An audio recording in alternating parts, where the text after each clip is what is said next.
আচ্ছা,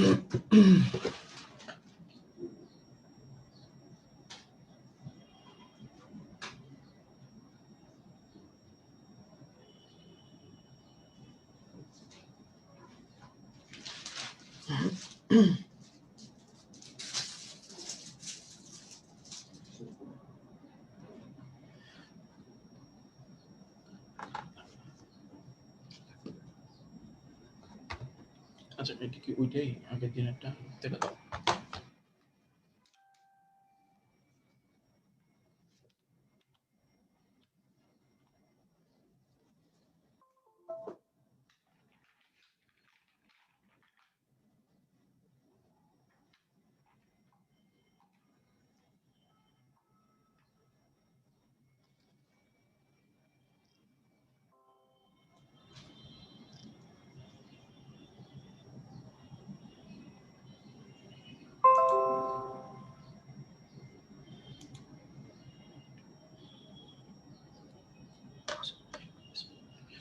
আসসালামু আলাইকুম।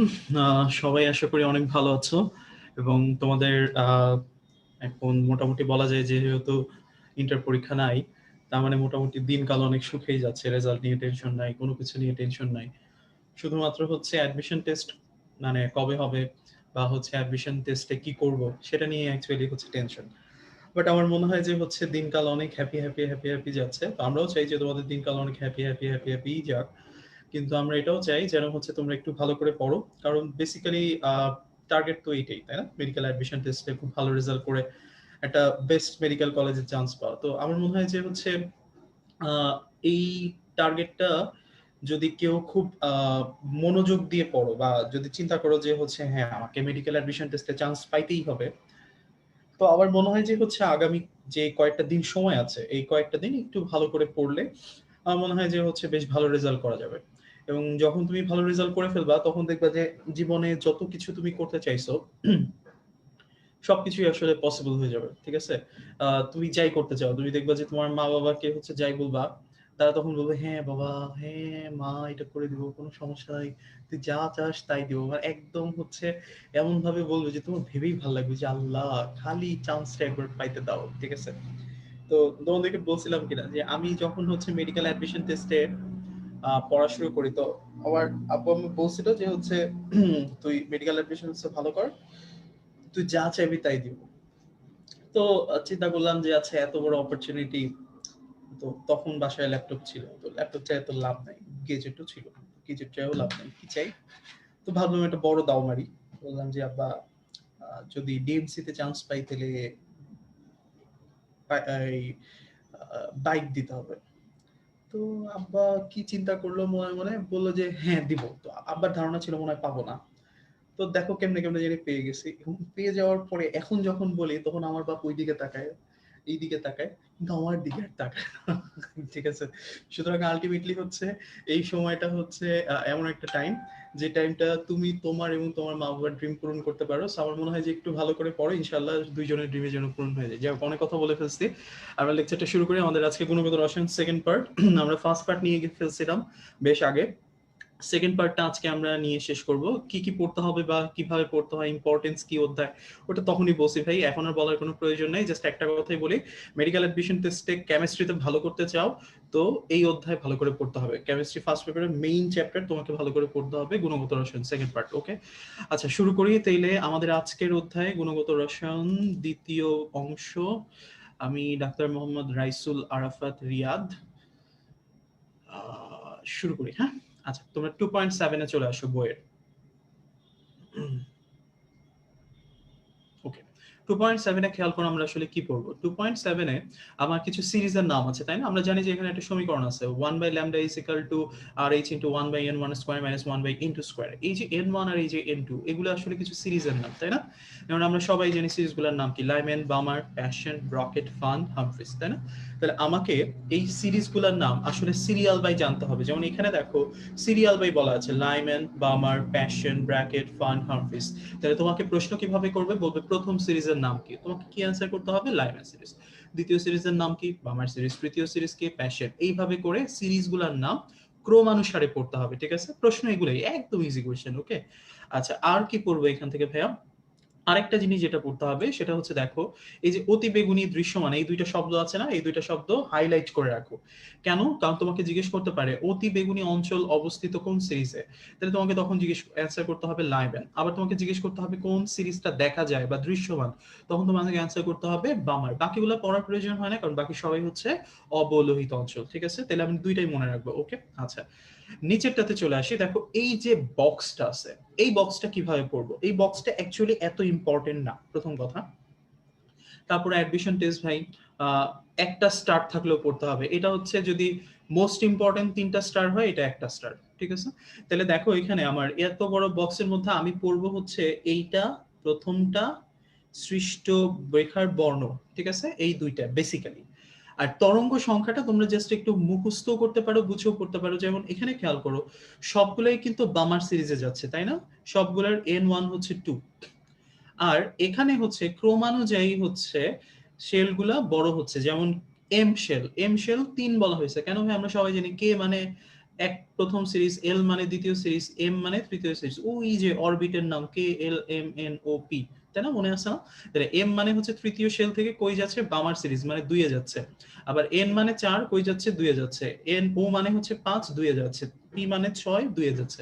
তাহলে সবাই 2 এ যায় এবং সিরিয়ালটা হচ্ছে MNOP। ওকে, তোমাকে মনে রাখতে হবে এই MNOP থেকে যদি এল এ যায়, তাহলে এই যে বর্ণটা সৃষ্টি হয় সেই বর্ণটার রং কি হবে? তোমার পড়ার টপিক হচ্ছে এতটুকুই। ঠিক আছে, তাহলে আসো আমরা একটু কষ্ট করে ওই জিনিসটা পারার জন্য এইখানে একটা কথা আছে, এটা একটু দেখে ফেলি। তোমরা দেখো ভাইয়া, হাইড্রোজেন পরমাণুর বামার সিরিজে সৃষ্ট রেখার বর্ণ। আমি এখানে একটা সংখ্যা লিখছি ৭৪২১, তাই না? এই যে ৭৪২১ আমি কেন লিখছি? এটা লিখার কারণটা হচ্ছে ভাইয়া, খেয়াল করো, আমি রংধনুর 7টা কালার আছে, তাই না? আমি যদি লিখি বে, নি, আ, স, অ, কলা, তাই না? তাহলে এইখানে ৭৪২১ মানে হচ্ছে 7 নম্বর বর্ণটার নাম হচ্ছে এইটা লাল, 4 নাম্বার কালারটার নাম হচ্ছে সবুজ বা নীলাভ সবুজ 4, 2 নাম্বার কালারটার নাম হচ্ছে বেগুনি নীল, তার মানে হচ্ছে 2, আর 1 নাম্বার কালারটার নাম হচ্ছে বেগুনি, তার মানে 1। তাহলে এইখানে দেখো তো প্রথম সারি থেকে চতুর্থ সারি এইভাবে যখন যাচ্ছে, কি সিরিয়ালে যাচ্ছে? লাল, নীলাভ সবুজ, নীল, বেগুনি, তার মানে ৭৪২১। তাহলে আমার এত বড় বক্সের মধ্যে পড়া কি? এই যে এইটা ৭৪২১, এই শব্দটা একটু খেয়াল রাখা। ঠিক আছে, তাহলে আলটিমেটলি এগুলা একদম ইজি ইজি পড়া। আমার মনে হয় এগুলাতে তোমাদের কারোরই কোনো প্রবলেম হবে না ইনশাআল্লাহ। ওকে, আচ্ছা আমরা এখান থেকে আরেকটা জিনিস পড়তে যাই, যেটা হচ্ছে রিডবার্গের ধ্রুবক। ঠিক আছে, নরমালি যদি রিডবার্গের ধ্রুবকের কথা বলে বা RH এর কথা বলে ভাইয়া, তখন RH এর যে মানটা আছে সেটা হচ্ছে কি? RH এর মানটা হচ্ছে এটা, যে 1.09678 ইন্টু 10 টু দি পাওয়ার, এই জিনিসটাই important, 10 to the power -2 per nanometre. তাহলে ইম্পর্টেন্ট হচ্ছে এইটাই, কারণ এটা বইয়ে আছে। বাট পার মিটার একক বা মিটার এককটা স্যারদের কাছে প্রিয়, তাহলে দিয়ে দিতে পারে। আবার অনেক একক বইতে সেন্টিমিটার এককে আছে, সেটাও দিতে পারে। তাহলে আমরা 3টা মানই জানবো। ঠিক আছে, তাহলে দেখো আমি যদি নরমালি, এটা আমরা সবাই জানি তাই না, 1 মিটার সমান সমান 10 টু দি পাওয়ার 9 ন্যানোমিটার, তাই না ভাইয়া? তাইলে 1 মিটার সমান সমান 10 টু দি পাওয়ার 9 ন্যানোমিটার, এই কথাটা হচ্ছে একটা নরমাল কথা। তোমাকে খেয়াল রাখতে হবে যদি আমি কনভার্সন করি তাহলে আমাকে কত দিয়ে গুণ দিতে হতো? 10 টু দি পাওয়ার 9 দিয়ে, তাই না? এখন কথা হচ্ছে আমি এইটাকেই উল্টা করে কি এটা লিখতে পারি 1 nanometre is equal to 10 to the power -9 metre. লেখা যায় না ভাইয়া? এটাই তো কনভার্সন। তাহলে আমি তো ন্যানোমিটার থেকে পার মিটার এককে নিয়ে আসবো। তাহলে এখন খেয়াল করো, এটা তো ন্যানোমিটার, এটা হয়ে যাবে কি পার ন্যানোমিটার। পার ন্যানোমিটার মানে কি ভাইয়া? 1 বাই ন্যানোমিটার, তাই না? এইটাকেই আমরা কি লিখি? 1 পার ন্যানোমিটার। কথাটা ঠিক আছে না ভাইয়া? তাহলে দেখো, তাহলে মিটার কি হবে? পার মিটার, তাহলে 1 বাই মিটার। তাহলে পার মিটার এককে যদি আমি করি তাহলে এই মানটাও চেঞ্জ হয়ে যাবে 1/10⁻⁻৯। তাহলে আলটিমেটলি আমার সংখ্যাটা হবে 10⁻৯। ঠিক আছে, তার মানে তুমি যদি পার ন্যানোমিটার থেকে কখনো পার মিটারে কনভার্ট করতে চাও তোমাকে গুণ দিতে হবে 10⁻৯ দিয়ে। এইটা হচ্ছে বেসিক কথা।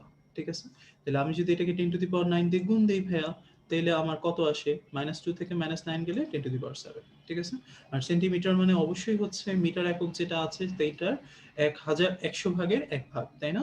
তাহলে এইখানে আমার গুণ হবে হইতেছে 10⁻, সরি, এখানে আমার গুণ হবে হচ্ছে 10⁻²। সেন্টিমিটারে পাইতে গেলে তাহলে সেন্টিমিটারের মান হবে 10⁵। ওকে, তাহলে এই কনভার্সন গুলা কিন্তু খুব ইম্পর্টেন্ট। ঠিক আছে, স্যাররা কিন্তু পরীক্ষার হলে এই কনভার্সন গুলো চাইতে বসতে পারে। এখন তুমি চাইলে বুঝেও করতে পারো, তুমি চাইলে মুখস্থও করতে পারো। আমার মনে হয় যেহেতু অনেক পড়া আমাদেরকে বুঝে পড়তে হবে, এইটা আমি আর বুঝে না পড়ে একটু কষ্ট করে মুখস্থ করে ফেলবো। এই জন্য আমি মনে রাখবো মানটা হবে 10⁻7 পার মিটার, 10�5 পার সেন্টিমিটার। ওকে, আচ্ছা ঠিক আছে, তাহলে আমার এই দুইটা পড়া শেষ হয়ে গেল। এখানে আমার এতটুকু পড়লে মোর দ্যান এনাফ। আমি চলে যাই হচ্ছে 2.8। ওকে, তাহলে 2.7 থেকে অবশ্যই আমি কি কি টপিক পড়বো, সিরিজগুলোর নাম সিরিয়াল বাই পড়বো ভাইয়া। তারপরে হচ্ছে কোন সিরিজ কোন অঞ্চলে অবস্থিত সেটা পড়বো, আর এই বক্সে 7421 এই কথাটা পড়বো, রিড বা ধ্রুবকের মানটা পড়বো। ওকে, আচ্ছা আমরা চলে আসি হচ্ছে 2.8। 2.8 এ আমার হাইলাইটেড পয়েন্ট হচ্ছে হেডলাইনটা, জাল টাকা শনাক্তকরণে কোন রশ্মিটি ব্যবহৃত হয়? অ্যান্সার হচ্ছে ইউভি রশ্মি। Very very important. ওকে, আচ্ছা এবার আমরা চলে আসি হচ্ছে নিচে, দেখো একটা হেডলাইন লাগানো আছে, কারেন্সি নোটে সিকিউরিটি ডিভাইস রূপে অপটিক্যাল সেন্সর হিসেবে কোন যৌগটি ব্যবহৃত হয়? অ্যান্সারটা হচ্ছে ফসফোর।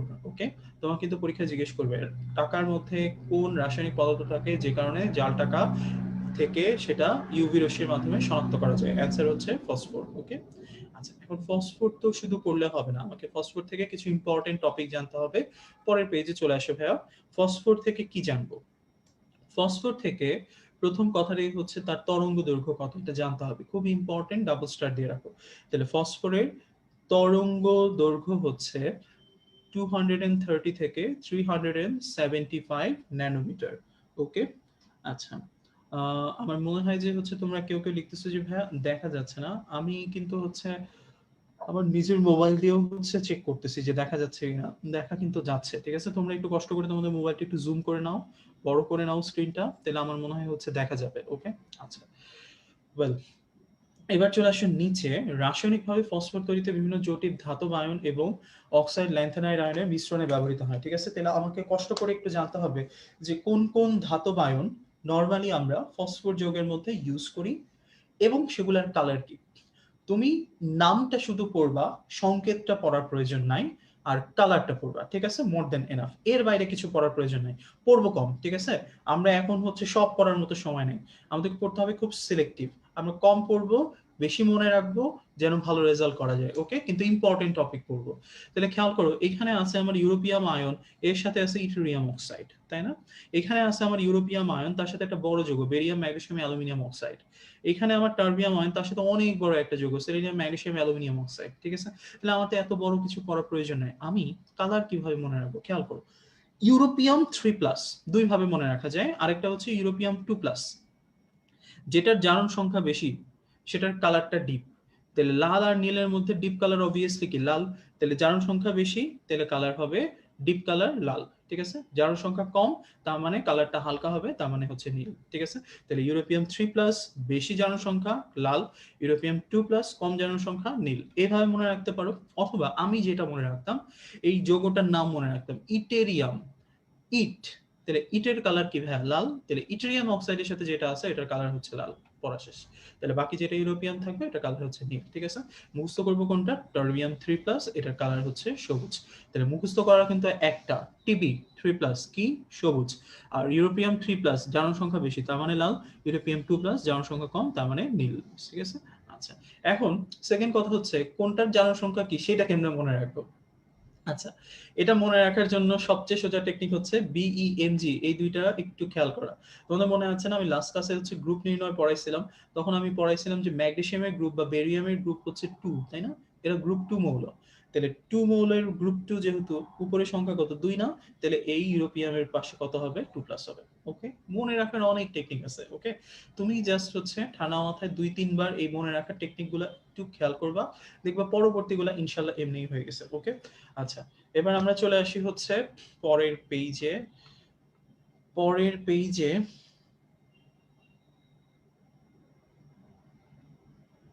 পরের পেজে খেয়াল করো আমার ফ্লোরোসেন্ট লাইটের কিছু কথা বলা আছে। হ্যাঁ, এই যে ফ্লোরোসেন্ট লাইট, আচ্ছা কেউ কমেন্ট করতেছে ভাই এটা কোন লেখকের বই। আজকে আমি যা পড়াবো সব হচ্ছে হাজারি। ওকে, হাজারি ছাড়া কিছু নাই, হাজারি জীবন হাজারি মরণ, ঠিক আছে। আচ্ছা, এবার চলে আসো, গুহ যখন আসবে তখন বলে দিব।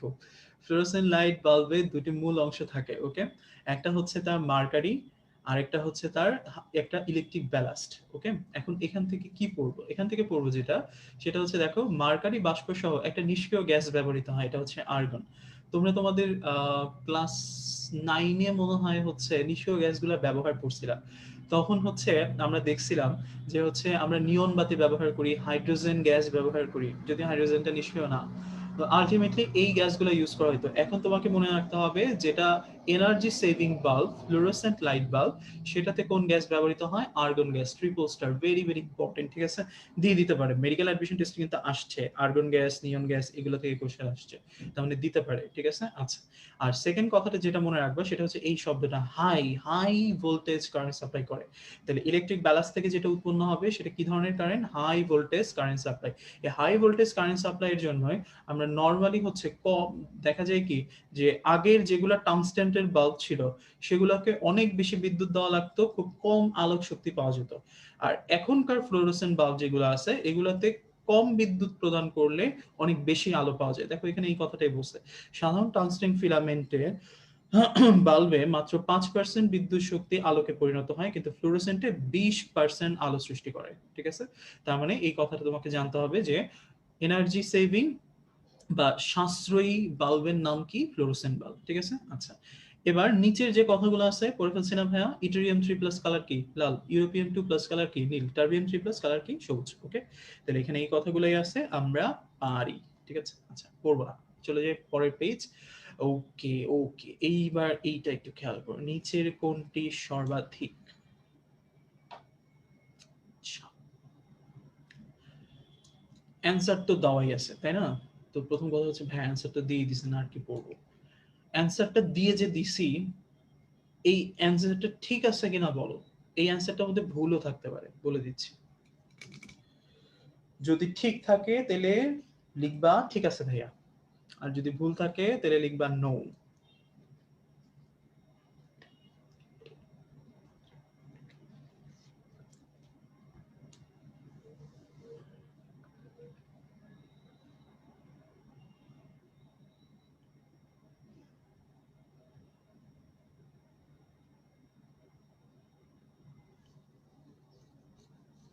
আচ্ছা, একজন লিখছো MNO শেল থেকে N2 তে গেলে কি কালার হয়, এটা কিন্তু আমি বলছি ভাইয়া তাই না, আমি কিন্তু ক্লাসের মধ্যেই বলে দিয়েছিলাম যে হচ্ছে ওই যে 7421, তুমি যদি এম থেকে এলে যাও তাহলে কালার হবে লাল, তুমি যদি এন থেকে এলে যাও তাহলে, বা এন থেকে যদি হচ্ছে তুমি এলে যাও বা দুইয়ে যাও, তাহলে তোমার কালার হবে হচ্ছে নীলাভ সবুজ, ঠিক আছে। এটা ওই ওই ছন্দটাই ছিল এই জন্য। আচ্ছা, আচ্ছা, 7421 বুঝতেছো না, সিম্পল ভাই, তুমি বেনিয়া সহগলা লিখো। হুম, বেনিয়া সহগলা লিখে প্রতিটার নিচে নাম্বারিং করো, ঠিক আছে। এইবার 7 নম্বর কালারের নাম কি, লাল। দেখো ওইটা কোথায় আছে, প্রথম সারিতে। তারপরে হচ্ছে 4 নম্বর লিখছি, কোথায় আছে, দ্বিতীয় সারিতে, তার মানে নীলাভ সবুজ। তারপরে কি 2 নম্বর, তার মানে হচ্ছে নীল, তার মানে তারপরে হচ্ছে 1 নম্বর, চতুর্থ সারি, দেখো হচ্ছে লাল। এটাই হচ্ছে 7421। ওকে, অ্যান্সার কি ঠিক আছে কিনা, তাড়াতাড়ি তাড়াতাড়ি তাড়াতাড়ি তাড়াতাড়ি।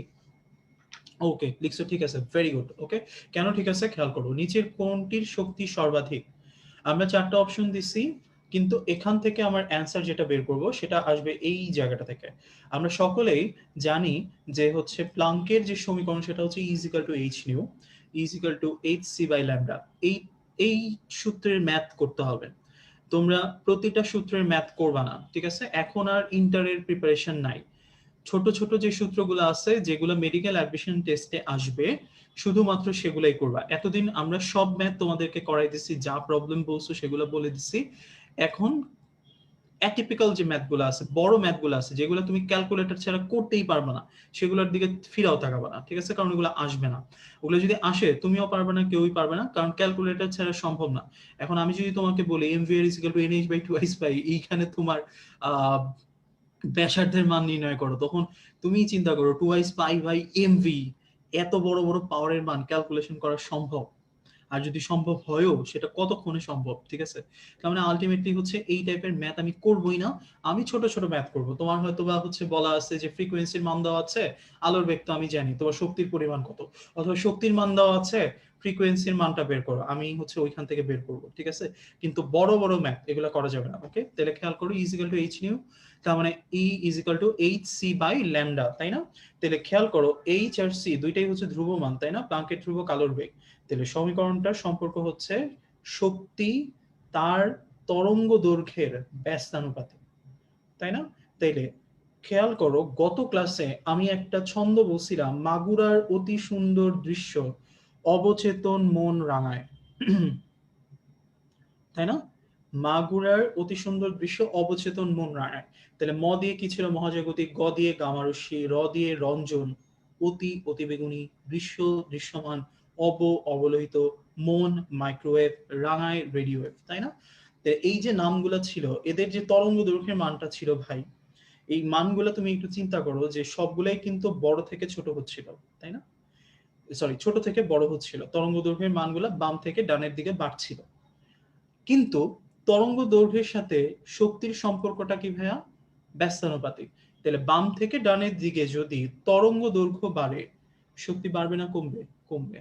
তাহলে এখান থেকে এইভাবে যত যাবে তত আমার শক্তি হ্রাস পাবে। তার মানে সর্ববামে যারা আছে তাদের শক্তিটাই সবচেয়ে বেশি। তাহলে তুমি এখন চিন্তা করো, মহাজাগতিক সবচেয়ে বেশি শক্তি আছে নাই? বা গামা আছে নাই? বা তারপরে কি রঞ্জন আছে? আছে। তাহলে আমার অ্যান্সার হচ্ছে রঞ্জন রশ্মি। আর এখানে যদি আমাকে বলতো কোনটির তরঙ্গ দৈর্ঘ্য সর্বাধিক, তখন আমি চিন্তা করতাম সবার বামে ডানে কে আছে। তাহলে রঞ্জন আছে, আচ্ছা রাখলাম। তারপরে কে? তারপরে হচ্ছে আমার অতিবেগুনি নাই। বা তারপরে কে? অবলোহিত আছে। অবলোহিতের মধ্যে দুইটা আছে, নেয়ার আর ফার। এই দুইটার মধ্যে আবার তরঙ্গ দৈর্ঘ্য বেশি কার? ফার। তাহলে এখন পর্যন্ত আমার অ্যান্সার হচ্ছে ফার। তারপরে কে? দৃশ্যমান আছে নাই। তারপরে কে? মাইক্রোওয়েভ আছে আছে। তাহলে আমার অ্যান্সারটা হচ্ছে মাইক্রোওয়েভ, যদি তরঙ্গ দৈর্ঘ্য সর্বাধিক বলতো। ওকে, তাহলে এই টাইপস এর কোয়েশ্চেনগুলো কিন্তু তোমার বইয়ের ভিতরে পরিসরণী প্লাস ভিতরে কিছু অবজেক্টিভ যেখানে থাকে সেখানে দেওয়া আছে, করতে হবে। ওকে, আচ্ছা আমরা চলে যাই পরের পেজ। সবাই হাজারি স্যার 2.9টা বের করো। ওকে, 2.9 এ খেয়াল করো, আজকে পড়া খুব সোজা। ওকে, খালি হচ্ছে দেখবা, দেখতে দেখতে হচ্ছে দেখবা যে হচ্ছে 1 ঘন্টার মধ্যে হচ্ছে একদম সব শেষ হয়ে যাবে। ওকে, আচ্ছা 2.9 চিকিৎসা ক্ষেত্রে আইআর রশ্মির ব্যবহার দেখো কয়টা স্টার দিছে, আমি নিজেই 4টা star. Very very important. Medical admission টেস্টে চিকিৎসা ক্ষেত্র থাকা মানে সেটা পড়া তোমার জন্য ফরজ। ওকে, ওটা না পড়ে পরীক্ষার হলে যাওয়া যাবে না। আচ্ছা তাহলে আমরা খেয়াল করি যে আমরা গত ক্লাসে পড়ছিলাম আইআর এর 3টা রশ্মি আছে, তাই না? একটা হচ্ছে নিয়ার, একটা হচ্ছে ফার, একটা হচ্ছে মিডল। 3টা রশ্মির আমার কিছু ব্যবহার ব্রেকেটে দেওয়া ছিল। একটা ছিল চিকিৎসা ক্ষেত্রে নেয়ার এয়ার, একটা ছিল ফার এয়ার চিকিৎসা ক্ষেত্রে, আর মিডল এয়ারটা আমি বলে দিছিলাম ক্লাসে কোথায় ব্যবহৃত হয়, জৈব যৌগের কার্যকরীমূলক শনাক্তকরণে। দেখো এখানে এই কথাটাই হাইলাইট করছি, জৈব যৌগের কার্যকরীমূলক শনাক্তকরণে ব্যবহৃত হয়। তাইলে চিকিৎসা ক্ষেত্রে কোন কোন আইআর ব্যবহৃত হয়? নেয়ার আর ফার। এখন কথা হচ্ছে এই যে নেয়ার আইআর, এই যে ফার আইআর, এদের ব্যবহার জানতে হবে। এবং দুইটা পদ্ধতি আছে, একটা লো ইমিশন, একটা লেজার। দেখো কতগুলা ব্যবহার, আমি এতগুলা ব্যবহার একদমই পড়বো না। তাহলে আমি কি করব? আমি এখন বইয়ে যে কথাগুলা লিখে রাখতে বলবো, তুমি এই কথাগুলা লিখে রাখবা, ঠিক আছে? আমি নেয়ার আর ফার পড়বো মাত্র 3টা ওয়ার্ড দিয়ে, ঠিক আছে? আমি মনে রাখবো নেয়ার আইয়ার রশ্মির ব্যবহার যদি হইতে হয় তাকে, তাহলে অবশ্যই ব্যবহারটার মধ্যে মস্তিষ্ক, শিশু বা ত্বককে উত্তপ্ত করে, এই কথা 3টার যে কোনো একটা অবশ্যই থাকতে হবে। তার মানে এই 3টা ওয়ার্ড যদি কোথাও থাকে তাহলে ব্যবহারটা অবশ্যই নেয়ার আইয়ার। আর এই 3টা ওয়ার্ড যদি না থাকে, সোজা কথা কার ব্যবহার হবে? ফার আইয়ার। পড়া শেষ। তাহলে আমি একটু মিলাই দেখি ঠিক আছে কিনা, ভাইয়া ঠিক বললো না ভুল বললো। খেয়াল করো চিকিৎসা ক্ষেত্রে নেয়ার এই রশ্মির ব্যবহার, ঠিক আছে 147। এখানে দেখো তো প্রথম ব্যবহারটার মধ্যে কি আছে, মস্তিষ্ক। তারপরের ব্যবহারটার মধ্যে কি আছে, মাথার খুলি, তার মানে মস্তিষ্ক। তারপরে ব্যবহারটার মধ্যে কি আছে, মস্তিষ্ক। দেখো মস্তিষ্কের রক্তের হিমোগ্লোবিনে শোষিত অক্সিজেন, সদ্য প্রসূত শিশুর মস্তিষ্কের ক্ষত নির্ণয়, মাথার খুলির কার্যপদ্ধতিতে ডিওটি পদ্ধতিতে, ঠিক আছে। তাহলে আলটিমেটলি সবগুলোতেই মস্তিষ্ক আছে, তাই না? আবার খেয়াল করো যে এনআইআর ত্বকে তাপীয় অনুভূতি জাগাতে পারে না, বরং ত্বককে উত্তপ্ত করে, ঠিক আছে। তাহলে ত্বককে উত্তপ্ত করার কাজটা কে করে, নেয়ার এয়ার। আর অনুভূতি জাগানোর কাজটা করে এই যে দেখো সেটা হচ্ছে কি, ফার এয়ার। তাহলে আলটিমেটলি যদি মস্তিষ্ক, শিশু বা ত্বককে উত্তপ্ত করে, এই তিনটা কথা থাকে, তাহলে ব্যাপারটা হবে হচ্ছে আমার নেয়ার, আদার দেন দ্যাট ফার এয়ার। ওকে, আচ্ছা, পড়া খুব সহজ, ঠিক আছে। আচ্ছা, দুইটা পদ্ধতি আছে, একটা লো ইমিশন পদ্ধতি আর একটা লেজার পদ্ধতি, ঠিক আছে। লেজারের ফুল ফর্মটা গত বছর আসছিল, আমি আজকে লিখাই দিব তোমাদেরকে, সমস্যা নেই। লেজার পদ্ধতিতে তুমি স্রেফ দুইটা ওয়ার্ড মনে রাখবা, একটা হচ্ছে উদ্দীপনা আর একটা হচ্ছে উদ্দীপক, ঠিক আছে। তাহলে উদ্দীপনা মনে রাখবো আর উদ্দীপক মনে রাখবো, ঠিক আছে। তাহলে খেয়াল করো আমি যেটা বললাম ঠিক আছে কিনা দেখো তো। লেজার পদ্ধতি, লেজার পদ্ধতিতে অতি সূক্ষ্ম তীব্র আয়ার দেওয়া হয় যা ত্বকের এত গভীরে যেতে পারে তখন আয়ার রশ্মি তাপমাত্রা পরিবর্তনে আক্রান্ত ও ক্ষতিগ্রস্ত স্থানে নতুন টিস্যু বৃদ্ধিতে কি জায়গায়, উদ্দীপনা জায়গায়, ঠিক আছে। তাহলে হাইলাইট করবো এটা। আবার আঘাতপ্রাপ্ত ও ক্ষতিগ্রস্ত টিস্যুতে স্নায়ু জালিকা পুনঃস্থাপনে উদ্দীপক রূপে কাজ করে। লেজার পদ্ধতি কাজ করবেই উদ্দীপনা বা উদ্দীপক রূপে, ঠিক আছে। কিন্তু লো ইমিশনটা পড়ো তো ভাইয়া, কোথাও উদ্দীপনা বা উদ্দীপক আছে কিনা দেখো তো, নাই। ওকে, তাহলে আলটিমেটলি এই যে দেড়টা পেজ, এই দেড়টা পেজ পড়বো আমি এই 5টা ওয়ার্ড দিয়ে, ঠিক আছে। তাহলে পড়াটা ইজি হয়ে গেল না? তাহলে আমি ইজি করেই পড়বো, ঠিক আছে। তাহলে নেয়ার মনে রাখবো মস্তিষ্ক শিশু ত্বককে উত্তপ্ত করে দিয়ে, লেজার মনে রাখবো উদ্দীপনা উদ্দীপক দিয়ে। আদার দেন দ্যাট নেয়ারের এই তিনটা বাদে বাকি যা কিছু আছে সবই ফার, আর উদ্দীপনা উদ্দীপক বাদে বাকি যা কিছু আছে সবকিছু লো ইমিশন। ওকে, আচ্ছা, এবার আমরা চলে আসি 2.10। 2.10টা অনেক ইম্পর্টেন্ট ভাইয়া, ভেরি ভেরি ইম্পর্টেন্ট। আমি তোমাদেরকে প্রথম যে হচ্ছে প্যারাটা আছে এই প্যারাটা পড়ার জন্য 10টা সেকেন্ড সময় দিচ্ছি, এবং যে লাইনগুলো আমি দাগাইছি ভাইয়া এই লাইনগুলো খুব সুন্দর করে বইয়ের ভিতরে এই 10 সেকেন্ডের মধ্যে একটু দাগাও।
ওকে, আচ্ছা, এমআরআই এর ক্ষেত্রে খেয়াল করে আমি যেই অংশগুলো দাগাইছি এগুলোই হচ্ছে মোস্ট ইম্পর্টেন্ট টপিক। ওকে, তাহলে এমআরআই এর ক্ষেত্রে প্রথমত আমাকে জানতে হবে এর ফুল ফর্মটা কি, ম্যাগনেটিক রেজোন্যান্স ইমেজিং।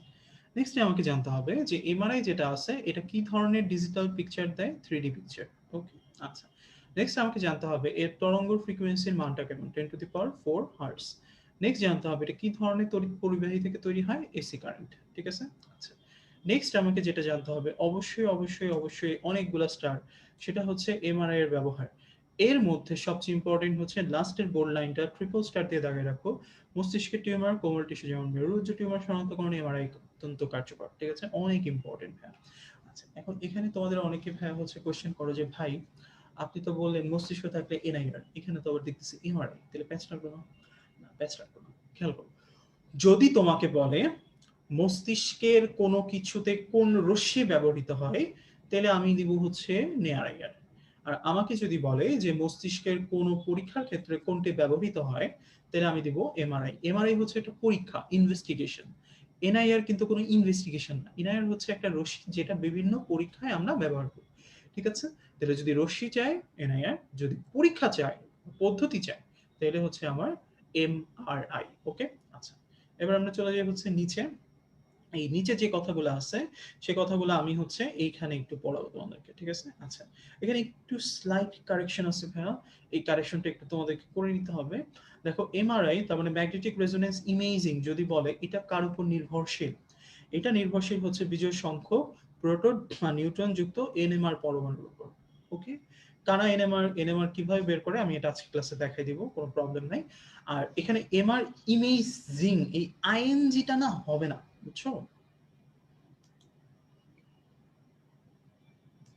এই আইএনজিটা হবে না, আইএনজির বদলে হবে ই, তার মানে ইমেজ। ঠিক আছে? তার মানে এটা মানে হচ্ছে ম্যাগনেটিক রেজোনেন্স ইমেজ। এটা মানে হচ্ছে ম্যাগনেটিক রেজোনেন্স ইমেজিং। ঠিক আছে? তাহলে এটা ইমেজ হবে। ওকে? একটু কারেকশন করে নাও, এটা ইমেজ। ঠিক আছে?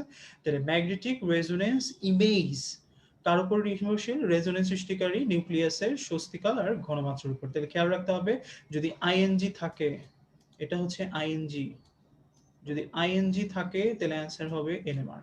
আর যদি ই থাকে তাহলে পয়েন্ট হচ্ছে দুইটা স্বস্তিকাল আর ঘনমাত্রার উপর। ওকে? আচ্ছা, একটু খেয়াল রাখলেই চলবে। ঠিক আছে? তাহলে আলটিমেটলি এটা একটু খেয়াল রাখবা। আচ্ছা, আর কি পড়বো, কোনটা এনএমআর? এখন এইটা দেখার জন্য আমি একটু কষ্ট করে পরের স্লাইডটাতে চলে যাচ্ছি, তারপরে দেখাচ্ছি। দেখো এখানে ওই যে আমি যে কথাটা বললাম, এমআর ইমেজ মান নির্ভর করে রেজোনেন্স স্বস্তিকাল আর নিউক্লিয়াসের ঘনমাত্রার উপর। আর এই লাইনটা একটু দাগায় রাখো, যেহেতু ক্ষতিগ্রস্ত রোগাক্রান্ত টিস্যুতে পানির পরিমাণ বেড়ে যায় তখন পার্শ্ববর্তী টিস্যুর চেয়ে অসুস্থ অংশে রেডিও ফ্রিকোয়েন্সি শোষণ তীব্রতা বেশি হয়। ঠিক আছে? সবসময় মনে রাখবো হ্যাঁ, যে কোনো জায়গায় যখন হচ্ছে কোনো অসুস্থ কোষ থাকে, যেমন তোমরা এটা প্রতিরক্ষাতে পড়ছো তাই না, যে যে কোনো জায়গায় যদি আঘাত লাগে বা যে কোনো জায়গায় যদি ইনফেকশন হয়, ওই জায়গাতে কিছু চেঞ্জ আসে, যেমন জায়গাটা লাল হয়ে যায়, জায়গাটাতে ব্যথা হয়, ফুলে যায়। তো এগুলো হচ্ছে আমরা বলি ইনফ্লামেটরি চেঞ্জ, তাই না? এই ইনফ্লামেটরি চেঞ্জগুলো যখন আসে তখন ওই জায়গায় ব্লাড সার্কুলেশনটার পরিমাণটা বেড়ে যায়। ঠিক আছে? কেন? কারণ ইনফ্লামেটরি যখন চেঞ্জ হবে তখন কিছু ইনফ্লামেটরি সেল আসে এখানে, যেমন হচ্ছে তোমার ম্যাক্রোফেজ, নিউট্রোফিল, বেজোফিল, এগুলো এগুলো ওইখানে এসে ইউসিনোফিল অ্যাকুমুলেশন করে। তো ওই যে সেলগুলা, এই সেলগুলা তো এমনি এমনি হাত পা নাই যে এভাবে চলে আসবে, তাকে কিছু নিয়ে আসতে হবে। তো তারা কি সেল? Blood cell. সো ওই জায়গাতে ব্লাডের যে সার্কুলেশন, এই সার্কুলেশনটা বেড়ে যায়। তাহলে ব্লাডের মধ্যে তো পানি আছে ভাইয়া, তাহলে ব্লাড যত বাড়বে পানি তো তত বাড়বে। তাহলে যে কোনো অসুস্থ কোষে পানির পরিমাণ যে কোনো নর্মাল বা সুস্থ কোষের চেয়ে বেড়ে যায়, এবং ওই জন্য ওই জায়গাতে ফ্রিকোয়েন্সির শোষণ তীব্রতাটা বেশি হয়। ইমেজ পাই, আমরা একটা ছবি পাই যে এই জায়গাটাতে ফ্রিকোয়েন্সিটা বেশি আসছে, ওই ফ্রিকোয়েন্সিটাই তুমি হচ্ছে ছবিতে দেখতে পাও। ঠিক আছে? আচ্ছা, তাহলে আলটিমেটলি হচ্ছে এত কিছু মনে রাখার দরকার নেই, তুমি মনে রাখবে ক্ষতিগ্রস্ত বা রোগাক্রান্ত টিস্যুতে পানির পরিমাণ বেড়ে যায় এবং ফ্রিকোয়েন্সির মানও বেড়ে যায়। ঠিক আছে? আচ্ছা, শেষ। এইখানে এই সতর্কতার যে পয়েন্টটা আছে ভাইয়া, এই সতর্কতার পয়েন্টটা একটু পড়তে হবে। এমআরআই মেশিনে শক্তিশালী চুম্বক থাকে, তাই হার্টের পেসমেকার বা কৃত্রিম হৃদস্পন্দন ব্যবহারকারী যন্ত্রদের রোগীদের ক্ষেত্রে এমআরআই ব্যবহার করা যাবে না, এবং যাদের হেয়ারিং এইড আছে তাদের ক্ষেত্রে খুলে তারপরে হচ্ছে এমআরআই করতে হবে। এখন কথা হচ্ছে যে এই তথ্যটা একটু পুরনো, কারণ হচ্ছে এখন আসলে হার্টের পেসমেকার যেগুলো আছে এগুলাতেও হচ্ছে এমআরআই সেনসিটিভ আছে। ওকে? তার মানে যেগুলা এমআরআই সেনসিটিভ পেসমেকার আছে ওগুলাতে কিন্তু আবার হচ্ছে সুন্দর করে এমআরআইটা করা যায়। তো যেহেতু বই আসছে তুমি একবার একটু দেখে রাখো, যেহেতু রিসেন্ট ইনফরমেশন হচ্ছে এখন এমআরআই হার্টের পেসমেকার রোগীদের ক্ষেত্রে করা যায়। সো স্যাররা যেহেতু এটা জানেন, তো হয়তো আসবে না, তারপরে তুমি একটু জেনে রাখলাম, যে জেনে রাখলে তো ক্ষতি নেই, বইয়ের লাইন পড়ে রাখলাম, যদি কখনো দিয়ে দেয় তাহলে হচ্ছে আমি অ্যান্সার করবো। ঠিক আছে? তবে খেয়াল রাখতে হবে সকল পেশেন্টের ক্ষেত্রে এমআরআই করা যাবে না, যাদের এমআরআই সেন্সিটিভ পেসমেকার বসানো আছে তাদের ক্ষেত্রে এমআরআই করা যাবে, যাদের এমআরআই সেন্সিটিভ পেসমেকার বসানো নাই তাদের ক্ষেত্রে কিন্তু এমআরআইটা করা যাবে না। ওকে? এবার চলে আসো এনএমআর পরমাণুর বৈশিষ্ট্য। কয়টা পয়েন্ট আছে? তিনটা। আমি এই তিনটা পয়েন্টের হেই কিডলাইন মানে হেডলাইনের কিওয়ার্ডস গুলো একটু পড়বো। যেমন দেখো এখানে হেডলাইনের কিওয়ার্ডসটা হচ্ছে বিজোড় সংখ্যক। ঠিক আছে? এখানে হেডলাইনের কিওয়ার্ডসটা হচ্ছে দুর্বল। এখানে হচ্ছে অনুরণন সিগন্যাল। কেন এগুলো হাইলাইট করছি ভাইয়া? সত্য মিথ্যা প্রশ্ন আসলে এই ওয়ার্ডগুলোই চেঞ্জ করবে। আমি যদি তোমাকে বলতাম NMR যুক্ত পরমাণুগুলোর প্রোটন বা নিউট্রন নাম্বার সবসময় কি সংখ্যক হয়? তখন তোমাকে অ্যান্সার করতে হতো বিজোড়। এখন এখানে যদি জোড় দেওয়া থাকে তাহলে এটা ভুল। আবার যদি বলতাম NMR যুক্ত পরমাণুগুলোর চৌম্বক ভ্রামকের মান হবে সবল, তাহলে কি আমি ঠিক বলছি? না। কি হবে? দুর্বল হবে। ঠিক আছে? তাহলে ওই ওয়ার্ডগুলাই চেঞ্জ করবে যেগুলো আমরা হাইলাইট করে রাখছি। তুমি যদি পুরা সেন্টেন্স নাও পড়তে চাও, ওয়ার্ডগুলা পড়ো। তাইলেও তোমার অনেকখানি মনে থাকবে। ঠিক আছে? তাইলে এখন আসো কোনটা NMR সেইটা কেমনে বের করব? আচ্ছা। কোনটা NMR সেটা বের করার জন্য তোমাকে খেয়াল রাখতে হবে যাদের প্রোটন বা নিউট্রন বিজোড় তারাই হচ্ছে NMR। তাহলে এখানে খেয়াল করো প্রোটন বা নিউট্রন বিজোড়ের কথা বলছে। মনে রাখবো যদি যেকোনো একটাও বিজোড় হয় তাহলেও সেটা হচ্ছে NMR হবে। যদি ২ টা বিজোড় হয় তাহলেও সেটা NMR হবে। ঠিক আছে? তাহলে খেয়াল করো এখানে কার্বনের প্রোটন হচ্ছে 6, নিউট্রনও হচ্ছে 6। কোনটা কি বিজোড় আছে? নাই। তাইলে এটা NMR হবে না। ক্রস। তারপরে দেখো আমার ফ্লোরিন আছে পরে করতেছি। ম্যাগনেসিয়াম খেয়াল করো প্রোটন হচ্ছে 12, নিউট্রন হচ্ছে 12। কোনটা কি বিজোড় আছে? নাই। ক্রস। আবার খেয়াল করো অক্সিজেন প্রোটন হচ্ছে 8, নিউট্রনও হচ্ছে 8। কোনটা কি বিজোড় আছে? নাই। ক্রস। ওকে? আবার ফ্লোরিনের ক্ষেত্রে প্রোটন হচ্ছে আমার 9, নিউট্রন হচ্ছে আমার 10। ঠিক আছে? তাহলে একটা তো বিজোড় আছে। আমি বলছি যেকোনো একটা বিজোড় থাকলেও হবে, যদি ২ টা বিজোড় থাকে তাইলেও হবে। তাহলে একটা আছে তো। তাহলে আমার অ্যান্সার হচ্ছে ফ্লোরিন। ওকে? তাহলে তোমরা যদি এইটা বুঝো তাহলে আমাকে বলো তো নাইট্রোজেন এইটা NMR হবে নাকি হবে না? ইয়েস অর নো অ্যান্সার দিবা।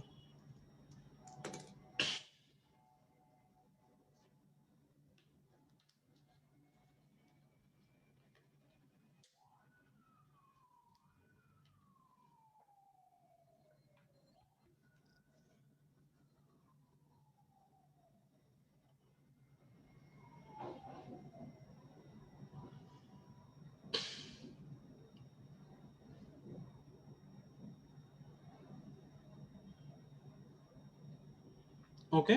আচ্ছা, তাহলে আমার অ্যান্সার হচ্ছে ইয়েস, তাই না? কারণ এটার প্রোটন নাম্বার ৭, নিউট্রন নাম্বার ৭ ২ টাই বিজোড় আছে। ঠিক আছে? তাহলে আল্টিমেটলি এই টাইপের কোয়েশ্চেন গুলো যদি আসে ইনশাআল্লাহ আমরা পারবো। ওকে? সোজা কোয়েশ্চেন একদম। ওকে? আচ্ছা, তাহলে আমরা চলে যাই হচ্ছে নিচে। এই যে এই কথাটা এটা একটু তোমরা কষ্ট করে লিখে নাও। তোমাদের হাতে সময় ৩০ সেকেন্ড। কোনটার ফুল ফর্ম কি?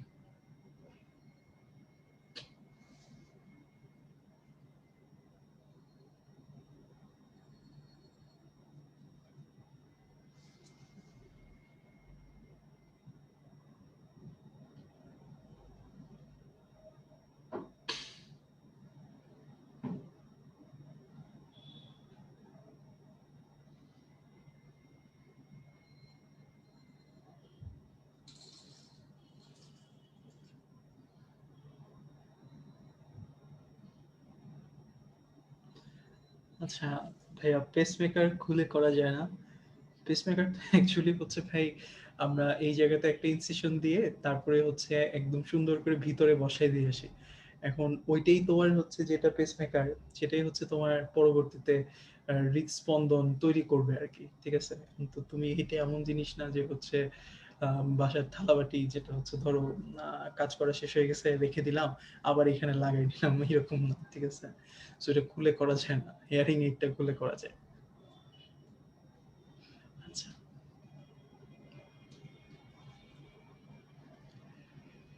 ওকে, তাহলে এমআরআই এটার ফুল ফর্ম হচ্ছে magnetic resonance imaging. NMR nuclear magnetic resonance laser light amplification বা stimulated emission of radiation. Okay. আচ্ছা, আমি তাহলে পরেরটাতে চলে যাই। পরেরটাতে আমার কি বলছে? আচ্ছা 2.11 151 নম্বর পেজ। এই জায়গাটার মধ্যে একটা সারণী আছে 2.5। তাইলে 2.11 সারণী 2.5। খেয়াল করো ধাতব আয়নে সৃষ্ট বৈশিষ্ট্যপূর্ণ বর্ণের শিক্ষা গত বছরের কোয়েশ্চেন 2019 এই কোয়েশ্চেনটা আসছিল যে সোনালী হলুদ বর্ণ দেয় কোন মৌল শিখা পরীক্ষার মধ্যে? অ্যান্সার ছিল হচ্ছে সোডিয়াম। তাহলে আমার এখান থেকে গত বছর আসছে, দ্যাট ডাজন্ট মিন এই বছর আসবে না, আসতেই পারে, তাই না? তাহলে জানতে হবে। আমরা সবাই জানি পটাশিয়ামটা কি হয়? হালকা বেগুনি হয়, তাই না? আমার নীলাভ সবুজটা কি হয়? আমার হচ্ছে কপার হয়। এই জিনিসটা না তোমরা ভুল করো। কপার অনেকে নীল অ্যান্সার করো। নীল কোথায়? নীল হচ্ছে আয়ন শনাক্তকরণে যখন আমরা পরীক্ষা করতেছি তখন। আর নীলাভ সবুজটা হচ্ছে আমার যখন আমি খালি চোখে শিখা পরীক্ষায় দেখতেছি তখন, ঠিক আছে? তাহলে নীলাভ সবুজ হবে হচ্ছে শিখা পরীক্ষায়, আর আয়ন শনাক্তকরণে হবে গাঢ় নীল, এটা হচ্ছে কপারের ক্ষেত্রে। ওকে, আচ্ছা। আর ইটের মতো লাল, এটা হচ্ছে আমরা সবাই জানি, এটা পড়তেই হয় না কারো। ইটের মতো লাল হচ্ছে আমার ক্যালসিয়ামের। ওকে, আচ্ছা।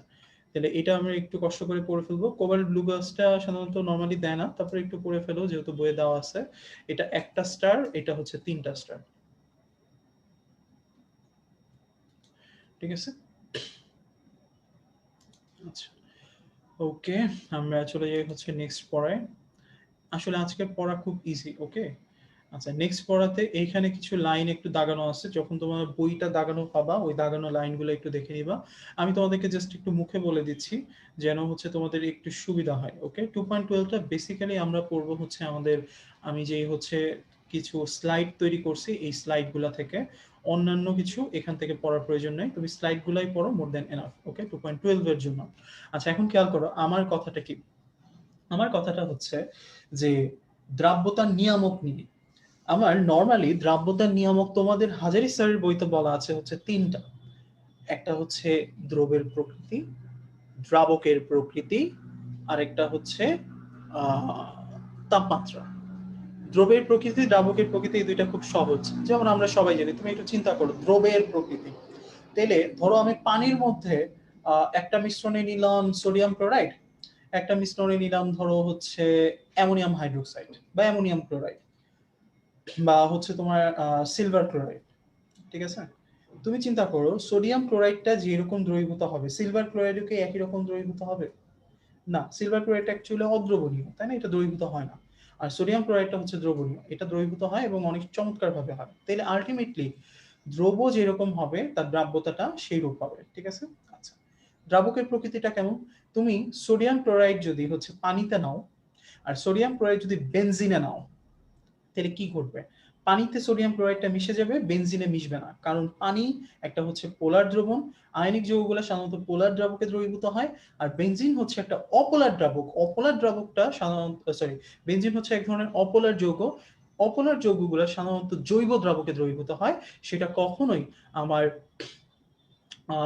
আয়নিক যৌগকে দ্রবীভূত করতে পারে না, ঠিক আছে? তাহলে আলটিমেটলি পানিতে নিলে সোডিয়াম ক্লোরাইড দ্রবীভূত হবে, বেনজিনে নিলে হবে না, তার মানে এটা দ্রাবকের প্রকৃতি, ঠিক আছে? আচ্ছা, আবার তাপমাত্রা যেটা আছে, তাপমাত্রার উপর দুই ধরনের প্রভাব আছে, একটা হচ্ছে তাপাহারী বিক্রিয়ায়, একটা হচ্ছে তাপ উৎপাদী বিক্রিয়ায়। আমি যে কথাগুলো বলছি জাস্ট হচ্ছে খাতার মধ্যে জাস্ট টুকাই রাখো, ঠিক আছে? এগুলাই পরীক্ষার হলে আসবে, এগুলাই তোমাকে অ্যান্সার করতে হবে। তাপাহারী বিক্রিয়া সাধারণত কি করে? তাপ শোষণ করে, তাই না? তাহলে তুমি চিন্তা করো যে তাপ শোষণ করতেছে তার বডিতে টেম্পারেচার তো বাড়তে থাকবে, তাই না? যে তাপ শোষণ করছে যত বেশি শোষিত হবে আমার টেম্পারেচারের পরিমাণ তত বাড়বে, তাহলে টেম্পারেচার যত বাড়াবো তাদের ক্ষেত্রে দ্রাব্যতার মানটা তত বাড়তে থাকবে, ঠিক আছে? এটা মনে রাখার জন্য, শোষণ করতেছে তাপমাত্রা বাড়তেছে, দ্যাট মিনস দ্রাব্যতা বাড়বে, এটা মনে রাখবো।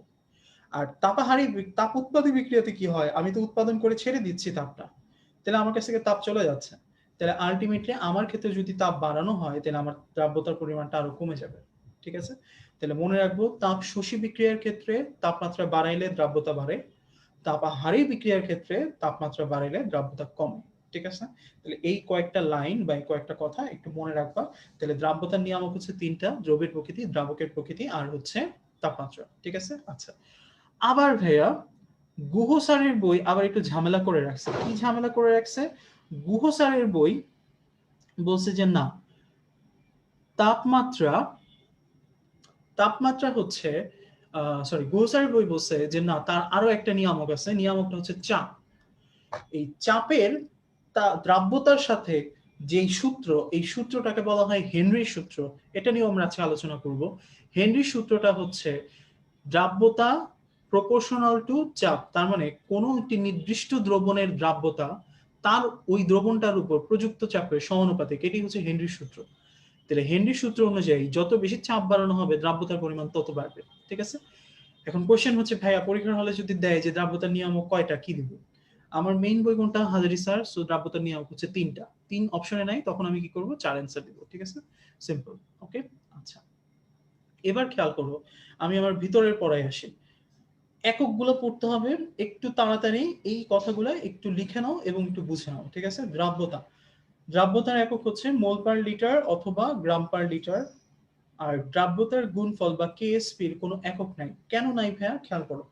দ্রাব্যতার গুণফল একটা একই জাতীয় রাশির অনুপাত। কেন? আমরা যখন দ্রাব্যতার গুণফলটা লিখি ভাই, সাধারণত উপরে কি লিখি? উপরে লিখি হচ্ছে কেএসপি ইজ ইকুয়াল টু, উপরে ধরো আমি সোডিয়াম ক্লোরাইডেরটা বের করবো, তাই না? তাহলে সোডিয়াম ক্লোরাইড থেকে যেটা উৎপন্ন হচ্ছে সোডিয়াম প্লাস হচ্ছে ক্লোরাইড, তাই না? তাহলে উপরে আমরা লিখি কি? উৎপাদের ঘনমাত্রা, তাই না? তাহলে সোডিয়াম ইনটু ক্লোরাইড, ঠিক আছে? আর নিচে কি লিখি? নিচে লিখি হচ্ছে বিক্রিয়কের ঘনমাত্রা। তাহলে এইখানেও এককটা হচ্ছে ঘনমাত্রা, এইখানেও আমার এককটা হচ্ছে ঘনমাত্রা। তাহলে দুইটাই যেহেতু একই জাতীয় রাশির অনুপাত, দুইটাই কাটা, তাহলে আমার একক আছে? নাই, একক নাই। এই কথাটাই তোমার বইয়ের মধ্যে বলছে যে কেএসপি বা দ্রাব্যতার গুণফলের কোনো একক নাই। ওকে, তাহলে বইয়ে যেহেতু বলছে আমি তো চেঞ্জ করতে পারবো না। তুমি আবার দেখবা কি অনেক জায়গায় এইভাবে বলা আছে যে হচ্ছে কোনো ম্যাথ গুলার ক্ষেত্রে স্পেসিফিক্যালি যে কোনো জায়গায় দ্রাব্যতার গুণফল হচ্ছে এত mole square per litre square, mole cube per litre cube, এরকম মানও কিন্তু বলা আছে। তখন কনফিউশন হয়ে যাবে, আল্লাহ এখানে তো একক দিয়ে দিচ্ছে, তাহলে ভাইয়া কেন বললো? বললাম এই কারণে, কারণ বইয়ের লাইন, ঠিক আছে? তাহলে বইয়ে বলা আছে যে দ্রাব্যতার গুণফলের কোনো একক নাই, সো আমার কাছেও এটার কোনো একক নাই, ঠিক আছে? কথা শেষ। আচ্ছা, এবার আসো নিচে। নিচে আমার বলা আছে হচ্ছে যে দ্রবণের অবস্থা, ঠিক আছে? তাহলে দ্রবণের অবস্থা এই জিনিসটা হচ্ছে একটু কনফিউজিং, প্রায় অনেকেরই হচ্ছে তোমাদের ভুল হয়। এই জন্য আমি একটু সহজ করে আনার ট্রাই করছি। আমি বলছি যে কে আইপি যেমন, কে আইপি যেমন দ্রবণ তেমন। তার মানে ধরো আমি একটা পাত্র, এটা একটা দ্রবণের পাত্র, ঠিক আছে? আমি জাস্ট একটু ছোট্ট করে বোঝানোর জন্য, এটা সম্পৃক্ত হইতে এতটুকু পরিমাণ দ্রবণের প্রয়োজন হয়, দ্রবের প্রয়োজন হয়, ঠিক আছে? এটা হচ্ছে তার, এই পর্যন্ত গেলে হচ্ছে তার সম্পৃক্ত স্টেট, ঠিক আছে? আর এর নিচে হইলে হচ্ছে অসম্পৃক্ত স্টেট, এর উপরে গেলে হচ্ছে অতিপৃক্ত স্টেট।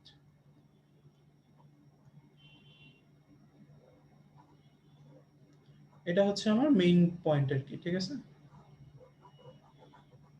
ওকে, আচ্ছা তাইলে খেয়াল করো, ধরো আমি দ্রবণ দিছি হতেছে, এটা ধরো হচ্ছে 5, এটা হচ্ছে মিডল পয়েন্ট। এখন ধরো আমি দ্রবণ দিছি হইতেছে 7 মোল, ঠিক আছে? তাহলে এটা 5-এর চেয়ে বেশি হয়ে গেছে না? তাহলে 5 মোল পর্যন্ত যাওয়ার পর বাকি 2 মোল আমার কি পড়বে? অদক্ষেপ পড়বে। তাহলে দ্রবণটা বেশি হয়ে গেছে না? দ্রবণটার নাম কি? অতিপৃক্ত। এখন এই যে দ্রবণটা আমি দিচ্ছি এটা কি? এটা হচ্ছে দ্রব। তাহলে দ্রবের যে হতেছে গুণফল, এটাকেই আমরা বলি কি? কেআইপি। আর এই যে 5, এটা হচ্ছে তার ক্ষমতা, কতটুকু পর্যন্ত সম্পৃক্ত করতে পারবে, এটা হচ্ছে কেএসপি, ঠিক আছে? তাহলে তুমি যদি কখনো কেআইপিটা বেশি দিয়ে দাও, তাহলে আমার সম্পৃক্ত হয়ে যাওয়ার পর বাকি যেতটুকু দ্রবণ থাকবে সেটা অদক্ষেপ করবে। এই জন্য এটার নাম হচ্ছে অতিপৃক্ত, এবং অতিপৃক্ত দ্রবণের অদক্ষেপ পড়ে, ঠিক আছে? আবার তুমি ধরো হচ্ছে,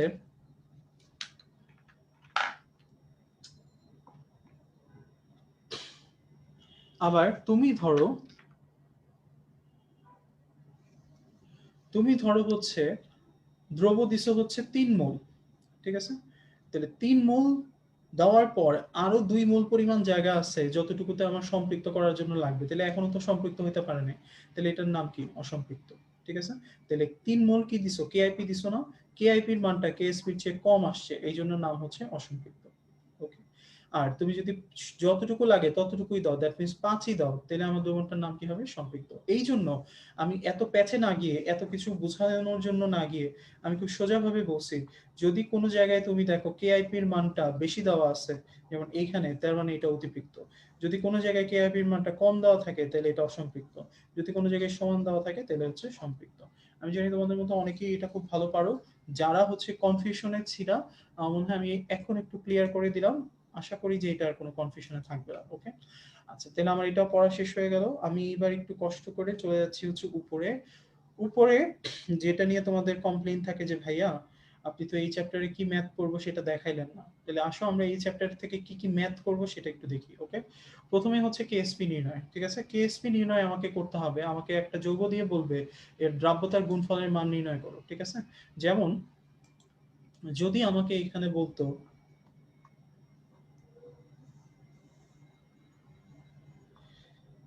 জায়গা খুঁজে পাওয়াটা ঝামেলা, কই লিখতেছি,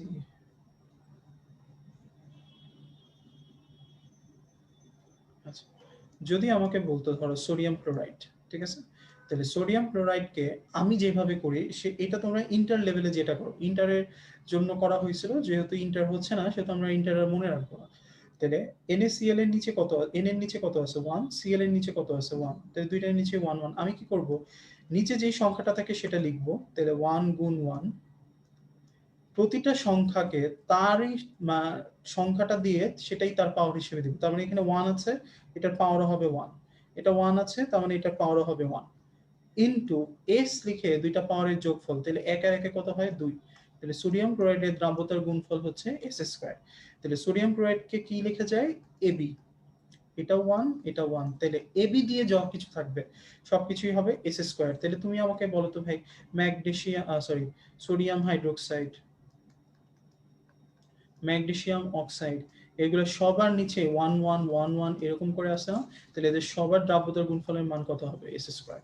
ওকে, আবার তুমি খেয়াল করো যদি হচ্ছে এইটা, যেমন MgCl2, তাহলে এটা Ab2 হিসেবে আসে না, তাহলে এর নিচে কত আছে 1 into 1 to the power 1, B এর নিচে কত আছে 2, তাহলে 2 to the power 2, into S এর নিচে দুইটা পাওয়ারের যোগফল, তাহলে এস টু দি পাওয়ার 3, তাহলে আমার অ্যান্সারটা হচ্ছে 4s3।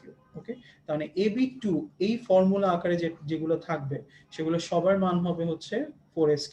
তাহলে আমি যদি বলতাম ফেরাস ক্লোরাইড, আমি যদি বলতাম স্টেনাস ক্লোরাইড, সবগুলোর ক্ষেত্রে আমার কেএসপির মান হইতো 4s3। ঠিক আছে, আবার যদি হচ্ছে উপরেরটা যেমন এএল AlCl3, তাহলে Al এর নিচে কত আছে ভাইয়া 1, Cl এর নিচে কত আছে 3, তাহলে কি লিখবো 1 টু দি পাওয়ার কি 1, ইন্টু 3 আছে তাহলে 3 টু দি পাওয়ার কি 3, ইন্টু s আছে s টু দি পাওয়ার 3 আর 1 এ হচ্ছে 4, তাহলে আমার অ্যান্সার হচ্ছে 27 s টু দি পাওয়ার 4। তাহলে AlCl3 তার মানে Ab3 এই ফর্মুলাতে যা কিছু থাকবে, যেমন হচ্ছে তোমার অ্যালুমিনিয়াম হাইড্রোক্সাইড, ঠিক আছে, এই ফর্মুলাতে যা কিছু থাকবে সবকিছুর মানই হবে 27s⁴। ওকে, তাহলে দেখো এগুলো হচ্ছে খুবই সোজা জিনিস। ঠিক আছে, তাহলে এগুলা কিন্তু হচ্ছে তোমাকে পারতে হবে। ওকে, আচ্ছা, তাহলে এই জিনিসটাই একটু আমরা হচ্ছে তোমাদেরকে একটা সলভ করার জন্য দিছি, একটু কষ্ট করে আমাকে করে দেখাও। AlOH3 দ্রাব্যতা S হলে দ্রাব্যতার গুণাঙ্ক কত হবে, ঠিক আছে, বা দ্রাব্যতার গুণফল কত হবে, সো এটা গুণাঙ্ক হবে না গুণফল হবে। ওকে, আর এটা করা হয়ে গেলে আমার জন্য একটা করে দিবা, সেটা আমি তোমাদেরকে লিখে দিচ্ছি, Al2SO4 3, এটা করবা আর এটা করবা। ঠিক আছে, এই দুইটার মান খুব দ্রুত আমাকে হচ্ছে বলো।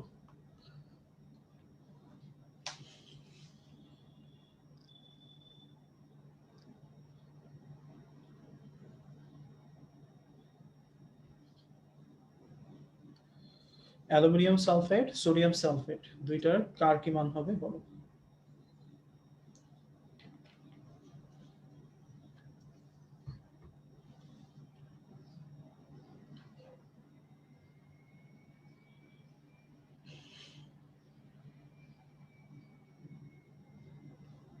গুড, অনেকেই হচ্ছে অ্যালুমিনিয়াম সালফেটের অ্যান্সারটা দিয়ে ফেলছো, তাহলে আমরা একটু করেই ফেলি এটা, যেহেতু তোমরা অনেকে অ্যান্সার দিছো। নিচে 2 আছে নিচে 3 আছে, তাহলে 2 square into 3 cube into s to the power 5, that means 108 s to the power 5, এটা হচ্ছে 4 গুণ 27 গুণ s টু দি পাওয়ার 5। ঠিক আছে, আচ্ছা, এটা কত, সোডিয়াম সালফেটটা কত,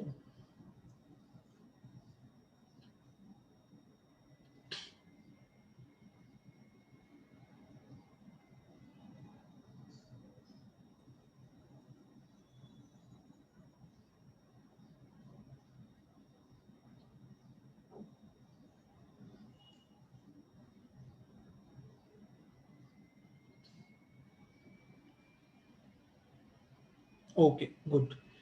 অনেকেই সোডিয়াম সালফেটটা কারেক্ট অ্যান্সার দিছো, অনেকেই একটু ভুল করছো। ভুলটা কোথায় করছো আমি তোমাকে বলে দিচ্ছি। তোমরা কি করছো, অনেকে এই কাজটা করছো, Na2 সালফারের নিচে 1 ধরছো। কিন্তু দেখো এই যে সালফার, এটা কিন্তু আলাদা কোনো মৌল হিসেবে কাজ করছে না এখানে। এটা একটা মূলক বা আয়ন হিসেবে কাজ করছে। যখনই কোনো জায়গায় কোনো মূলক বা আয়ন থাকবে, তখন সেটা একটা ব্রেকেট দিয়ে ফেলবা। তাইলে এই ব্রেকেটটার পাশে কত আছে? 1। যেমন এইখানে খেয়াল করো, তোমরা কিন্তু দেখছো অ্যালুমিনিয়াম হাইড্রোক্সাইড, হাইড্রোক্সাইড একটা মূলক না ভাইয়া? তাহলে হাইড্রোক্সিন মূলকটাকে কিন্তু তোমরা 1 ইউনিট ধরছো, এবং এটার নিচে কত পেয়েছো? 3। তার মানে যে কোনো জায়গায় যদি কোনো মূলক থাকে, যেমন সালফেট, ঠিক আছে, যেমন কার্বনেট, ঠিক আছে, তখনই সেগুলা হচ্ছে একটা মূলক হিসেবে কাজ করবে। তখনই একটা ব্রেকেট দিয়ে দিবা। ব্রেকেটের নিচে যদি কোনো সংখ্যা দেওয়াই থাকে, যেমন এখানে 3 দেওয়া ছিল, সো তুমি 3 লিখছো। যদি কোনো সংখ্যা না দেওয়া থাকে তাহলে এটা 1 ধরতে হবে। তাহলে এখানে কত আছে? 1 আছে। তার মানে এখানে 2 আছে, 1 আছে।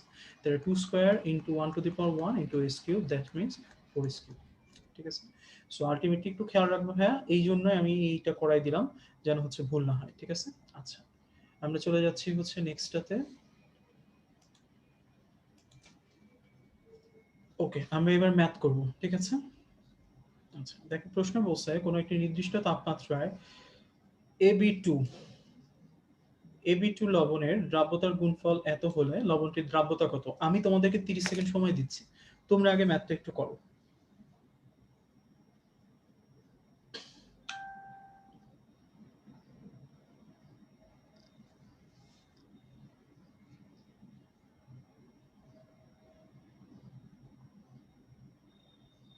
কোনটা অ্যান্সার হবে আমাকে একটু বলবা, ভুল হলে কোনো প্রবলেম নাই। ঠিক আছে?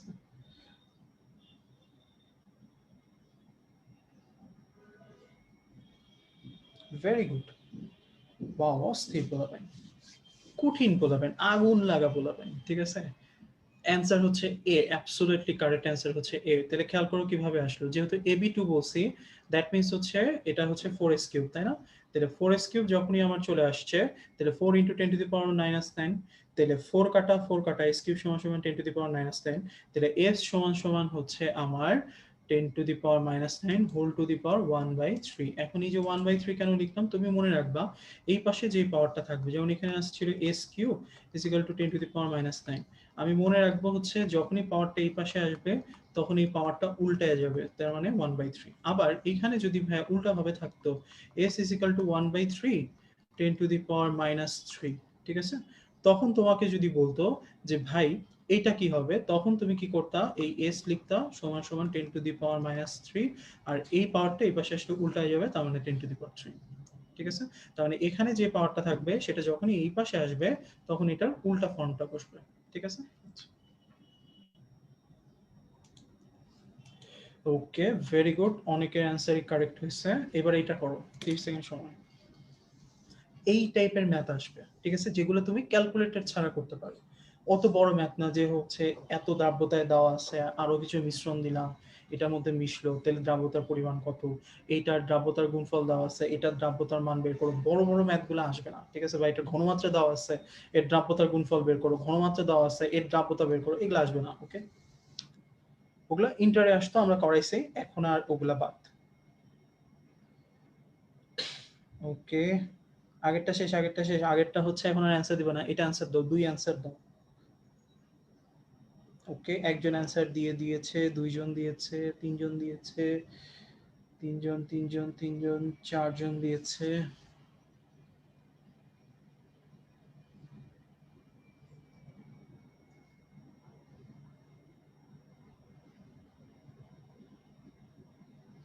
গুড, তার মানে এটার অ্যান্সারও তোমরা সবাই কারেক্ট করছো। ঠিক আছে? তাহলে দেখো এই টাইপের ম্যাথগুলো কিন্তু আসার মতো, তাই না? তাহলে এগুলো আসবে ইনশাল্লাহ। তাহলে PbCl2 4s কিউব আবারও, তাহলে এখানে s এর মানটা দেওয়া আছে 0.002, দ্যাট মিন্স হচ্ছে 2 ইন্টু 10 টু দি পাওয়ার 3। কিভাবে মনে রাখো, কনভার্সনের ক্ষেত্রে এখানে যেটা থাকে সেটাই 10 এর মাথায় পাওয়ার, আর একদম ডান পাশে যে সংখ্যাটা থাকে সেটা সামনে আসে। তাহলে 2 ইন্টু 3টা ঘর আছে, তাহলে 10 টু দি পাওয়ার -3। তাহলে s cube is equal two 4 into এইটা হোল কিউব দিয়ে, তাহলে 8 গুণ 10 টু দি পাওয়ার -9, তাহলে 4 8 হচ্ছে 32 ইন্টু 10 টু দি পাওয়ার -9। এখন অনেক সময় এটাও কিন্তু অপশনে দেওয়া থাকবে 3.2 ইন্টু 10⁻⁻৯। এটা একটু খেয়াল করতে হবে যে যখন 32 আসছে দ্যাট মিনস এটাকে একটু ভাঙানো যায় 3.2 ইন্টু 10, তাই না? তাহলে 3.2 ইন্টু 10 ইন্টু 10⁻⁹ মিনস 3.2 ইন্টু 10⁻⁸। ওকে, তাহলে আমার অ্যান্সার হচ্ছে এটা। ওকে, তোমরা সব অস্থির পোলাপাইন, মোটামুটি প্রায় প্রত্যেকেই যারা অ্যান্সার করছে তাদের সবার অ্যান্সারই হয়েছে মাশাআল্লাহ। ওকে, আমরা চলে আসি এই যে এই পেজটা আমার আনার উদ্দেশ্যই হচ্ছে এটা যে ভাই কি ম্যাথ করবা সেটা দেখানোর জন্য। ইহাতে যাহা আছে তাহা তোমার জন্য নহে, তাহা ইন্টারের পরীক্ষার্থীর এই এইচএসসি পরীক্ষা যারা দিবে তাদের জন্য, তুমি তো দিচ্ছ না, তো তোমার জন্য না। ওকে, বাদ। ঠিক আছে, আচ্ছা এবার চলে আসি 2.12.2 ইম্পর্টেন্ট। আমি 10 সেকেন্ড সময় দিচ্ছি, সরি 30 সেকেন্ড সময় দিচ্ছি। এই জিনিসগুলো হচ্ছে একটু দাগায় নাও। তোমরা হচ্ছে জীবনে বলতে পারবে যে হচ্ছে দিলাম না পরীক্ষায় এইচএসসি।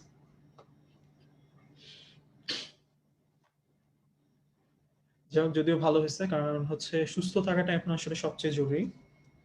আমার কাছে পার্সোনালি মনে হয় যে ডিসিশনটা ভালো, কারণ আম, আসলে ইনফেকশনের হার যেটা আছে বা মানুষের মধ্যে সচেতনতা যত বেশি থাকবে, যত বেশি নিজেকে সেফ করে চলা যাবে, তত বেশি কিন্তু আমরা আমরা আমাদেরকে, আমাদের ফ্যামিলিকে সেফ রাখতে পারবো। সো মনে হয় গ্যাদারিংটা হয়নি, ভালোই হয়েছে। অনেক কি দেখা যেত যে হচ্ছে পরীক্ষা দিতে দিতে হয়তো অসুস্থ হয়ে যাচ্ছে, তখন আরো ঝামেলা হয়ে যেত। তার চেয়ে ইটস ওকে, সবার জন্য একই সিস্টেম, খুবই ভালো হয়েছে। সো তোমরা এই জিনিসটাকে কাজে লাগাও, ঠিক আছে, যেন এই জিনিসটার সামনে হচ্ছে তোমাদেরকে ভালো একটা রেজাল্ট দেয়। যেহেতু পরীক্ষা দিতে হয় না, এই রেজাল্ট নিয়ে টেনশন নাই, খালি অ্যাডমিশন টেস্ট নিয়ে টেনশন নাও, যেন হচ্ছে অ্যাডমিশন টেস্টে ভালো করে যায়। ওকে, প্রতিটা জিনিসেরই ভালো দিক আছে, আমার কাছে এটা ভালো দিকই মনে হচ্ছে। সো আমার মনে হয় যে হচ্ছে তোমাদের কাছেও ভালোই মনে হচ্ছে। ওকে,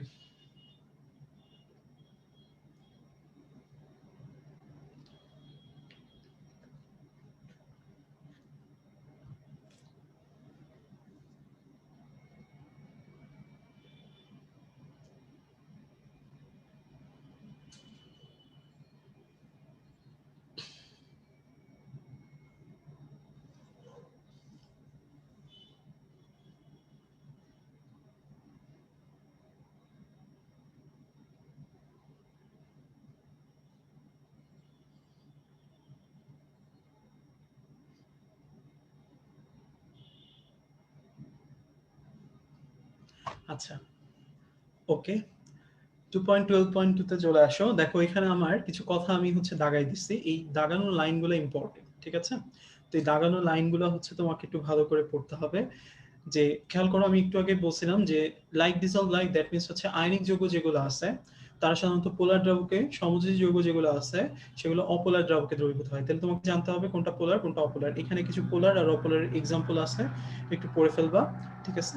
আর এখান থেকে যে লাইনগুলা বা প্যারাগুলা দাগানো আছে, এই দাগানো লাইনগুলো একটু পড়তে হবে। আমি এখানে বোঝানোর টপিকটাতে আসি, কারণ দাগানোর তো কিছু নাই, দাগা বা তুমি পড়বা, আমি জাস্ট হচ্ছে তোমাকে এখানে দেখাই দিব যে কোন জিনিসটা মনোযোগ দিয়ে পড়তে হবে। আয়নিক যৌগের শক্তি ও স্থায়িত্বক্রম প্রপোর্শনাল টু ক্যাটায়নের আকার, এটা হাইলাইট করো। পরের পেজে ক্যাটায়নের ক্ষেত্রে এখানে একটা লাইন আছে, অর্থাৎ আয়নিক যৌগ শক্তি ও স্থায়িত্ব প্রপোর্শনাল টু ক্যাটায়নের আকার। আর পরের প্যারাতে অ্যানায়নের ক্ষেত্রে এই লাইনটা হাইলাইট করো, আয়নিক যৌগের শক্তি ও স্থায়িত্ব প্রপোর্শনাল টু অ্যানায়নের আকার।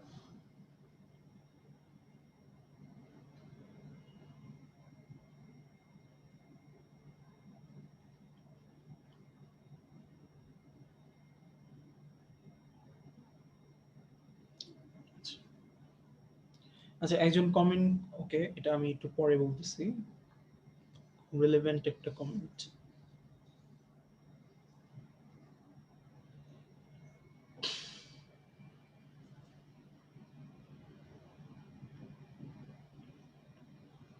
আচ্ছা, তোমাদের যুদ্ধ হয়ে যাচ্ছে, এইচএসসি নেওয়া উচিত ছিল নাকি নেওয়া উচিত ছিল না।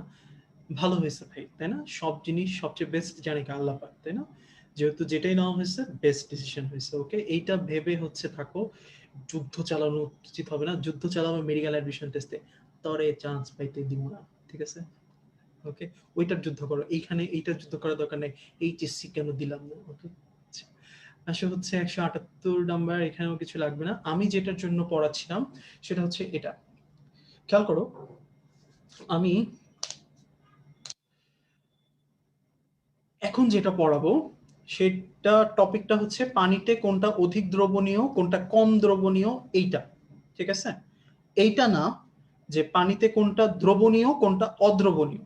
ঠিক আছে, দ্রবণীয় অদ্রবণীয় কোনটা হবে সেটা তোমরা পড়বা হচ্ছে আমাদের ক্লাস নোটে একটা পেজ আছে, যে পেজটার ভিতরে সঞ্জিত কুমার গুহ স্যারের একটা বক্সকে সাজায় দেওয়া হয়েছে, ওইখানে দেওয়া আছে তোমরা দেখবা যে দ্রবণীয়, অদ্রবণীয় এবং হচ্ছে স্বল্প দ্রবণীয়, এরকম তিনটা একটা প্যারা করে দেওয়া আছে, ওইখান থেকে তুমি পড়বা কোনটা পানিতে দ্রবণীয় কোনটা পানিতে অদ্রবণীয়। ঠিক আছে, কিন্তু আমি যেটা পড়াচ্ছি সেটা হচ্ছে ধরো কোনো যৌগ যদি দেওয়া থাকে যেগুলো চারটাই পানিতে দ্রবণীয়, তোমাকে বলে কোনটা বেশি দ্রবণীয় কোনটা কম দ্রবণীয়, সেইটা কিভাবে বের করব সেটা আমি তোমাদেরকে পড়াচ্ছি। ঠিক আছে, তাহলে আসো আমরা পানিতে অধিক দ্রবণীয় কোনটা সেটা বের করে একটু শিখি। আমরা সবাই জানি যে পানিতে সাধারণত আয়নিক যৌগগুলোই দ্রবীভূত হয়, তাই না? এবং আমরা এই কথাটাও জানি যে যে যৌগ যত বেশি আয়নিক তার পানিতে দ্রবীভূত হওয়ার সম্ভাবনা বা পসিবিলিটি তত বেশি থাকবে। তাহলে আলটিমেটলি যৌগটা যত বেশি আয়নিক হবে সে পানিতে তত বেশি দ্রবীভূত হবে। এখন আমাকে বের করতে হবে কে বেশি আয়নিক। তাহলে আয়নিক যৌগ কে বেশি হবে সেটা আমি ওই যে সূত্র বইয়ে লিখে আসছিলাম সেটা দেখো এখানে আমি শর্ট করে লিখছি। আয়নিক যৌগের শক্তি ও স্থায়িত্ব প্রপোর্শনাল টু ক্যাটায়নের আকার ডিভাইডেড বাই অ্যানায়নের আকার। তার মানে এটা সমানুপাতিক, এটার ব্যস্তানুপাতিক। তার মানে ক্যাটায়ন যত বড় হবে বা অ্যানায়ন যত ছোট হবে যৌগটা তত বেশি কি হবে ভাইয়া, আয়নিক হবে। এবং যেহেতু আয়নিক যৌগ পানিতে অধিক দ্রবণীয়, তাই ক্যাটায়ন বড় অ্যানায়ন ছোট হলে অধিক আয়নিক, দ্যাট মিনস সেটা পানিতে অধিক দ্রবণীয়। ঠিক আছে, আবারও বলতেছি কথাটা মনোযোগ দিয়ে শুনুন। যেহেতু আয়নিক যৌগের শক্তিটা ডিপেন্ড করে তার আকারের উপর, ক্যাটায়ন হলে আকারটা বড় লাগবে, অ্যানায়ন হলে ছোট লাগবে। আর যে যৌগ যত বেশি আয়নিক সে তত বেশি পানিতে দ্রবণীয়। তাহলে আমি সহজ করে বলতে পারি যার ক্যাটায়নের আকার বড় যার অ্যানায়নের আকার ছোট যৌগটা তত বেশি পানিতে দ্রবণীয়। তাই না? এই কথাটার উপর বেস করে এইখানে আমি একটা অবজেক্টিভ ক্রিয়েট করছি। তোমরা আমাকে এই কথাটা বলবা যে আমি এখানে একটা অ্যান্সার দিছি, আমি কিন্তু জেনে দিছি অথবা না জেনে দিছি, আমি কি অ্যান্সারটা ঠিক দিছি না ভুল দিছি। যদি ঠিক হয় তাহলে ইয়েস, যদি ভুল হয় তাহলে নো।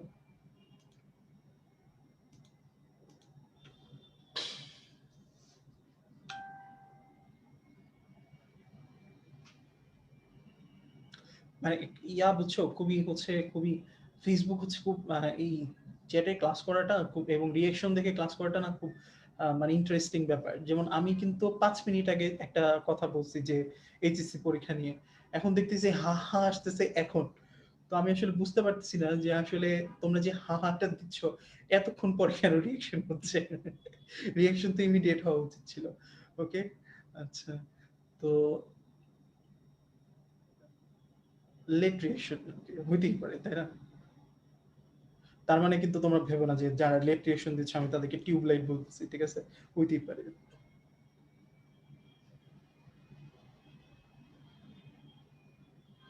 আচ্ছা ঠিক আছে, ওকে, অ্যান্সার ঠিক আছে নাকি ভুল আছে সেটা বলো। Yes yes yes, very good, অস্থির পোলাপাইন তোমরা। ঠিক আছে, তাহলে খেয়াল করো আমার অ্যান্সারটা অ্যাকচুয়ালি ঠিক আছে। কেন ঠিক আছে?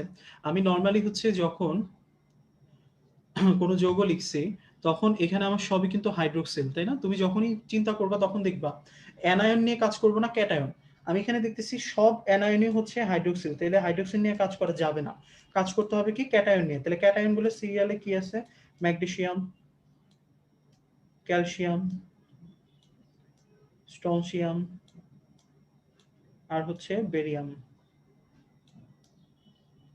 এরা প্রত্যেকেই হচ্ছে ভাই কি 2+, তাই না?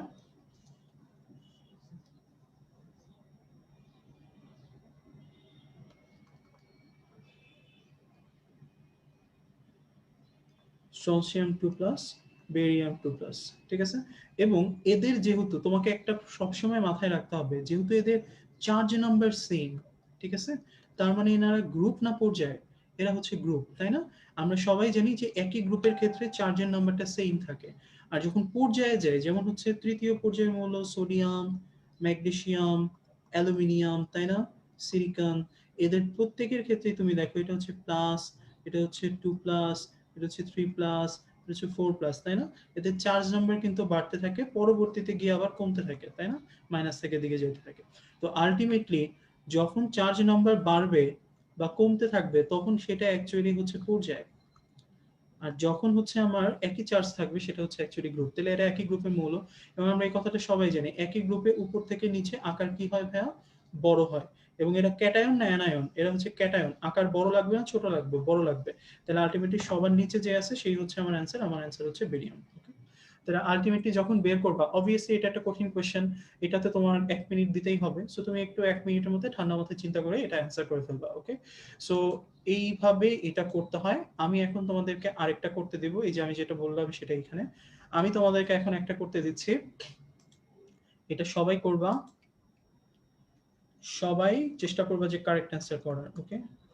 AgF, AgCl, AgBr, AgI কোনটা অধিক দ্রবণীয়?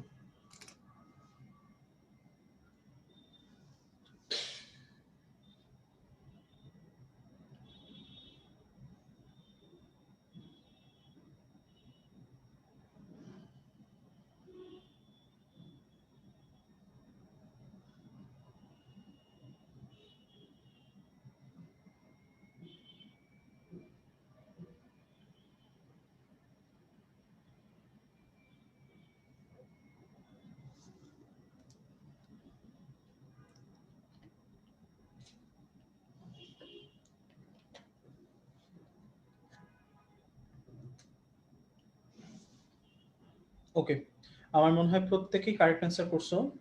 সবাই অ্যান্সারই ছিল AgF। কেউই অন্যটা অ্যান্সার করে নাই। Very good. তাহলে এখানে আমার সিলভারের যৌগ ছিল সবগুলা। তাহলে সিলভার নিয়ে কাজ করব না। আমি এখানে কাজ করব ফ্লোরিন, ক্লোরিন, ব্রোমিন, আয়োডিন নিয়ে। তাহলে আমার সিরিয়ালটা হচ্ছে সবগুলাই যেহেতু -1, তার মানে সবাই গ্রুপ। তাহলে ফ্লোরিন, ক্লোরিন, ব্রোমিন, আয়োডিন। যেহেতু এরা অ্যানায়ন তার মানে আমার আকারটা ছোট লাগবে। তাহলে সবার উপরে যে আছে তারই আকারটা ছোট। তাহলে অ্যান্সার হচ্ছে silver, chlorine. Very good. Okay? আচ্ছা, তাহলে আল্টিমেটলি হচ্ছে মোটামুটি দেখছো আমরা সবাই খুবই ভালো পারি। ইনশাআল্লাহ আমরা মেডিকেল অ্যাডমিশন টেস্টও অনেক ভালো করব। এবার আমরা চলে আসি 2.13। 2.13 এর মধ্যে যেটা আছে সেটা হচ্ছে বিভিন্ন আয়ন বা মূলকের আয়ন শনাক্তকরণকারী যৌগ এবং তার বর্ণ। ঠিক আছে? একটু কষ্ট করে ভাই তোমরা এই জায়গাটার মধ্যে আমি ৪ টা যৌগ আয়নের নাম লিখব। একটু কষ্ট করে এই ৪ টা আয়ন তোমরা একটু লিখবা, হ্যাঁ? প্রথম আয়নটার নাম হচ্ছে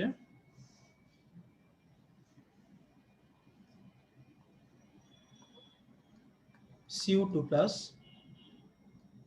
কমা Fe2+, কমা Fe3+, কমা NH4+।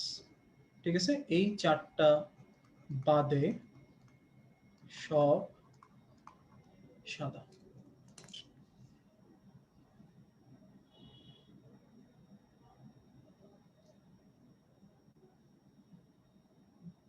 আচ্ছা, একজন কোয়েশ্চেন করছে ভাইয়া যদি ক্যাটায়ন অ্যানায়ন দুইটাই ডিফারেন্ট থাকে আসলে এই ধরনের ক্ষেত্রগুলোতে করা যাবে না, কারণ কম্প্যারিজন তুমি তখনই করতে পারবা যখন হচ্ছে সেম থাকবে।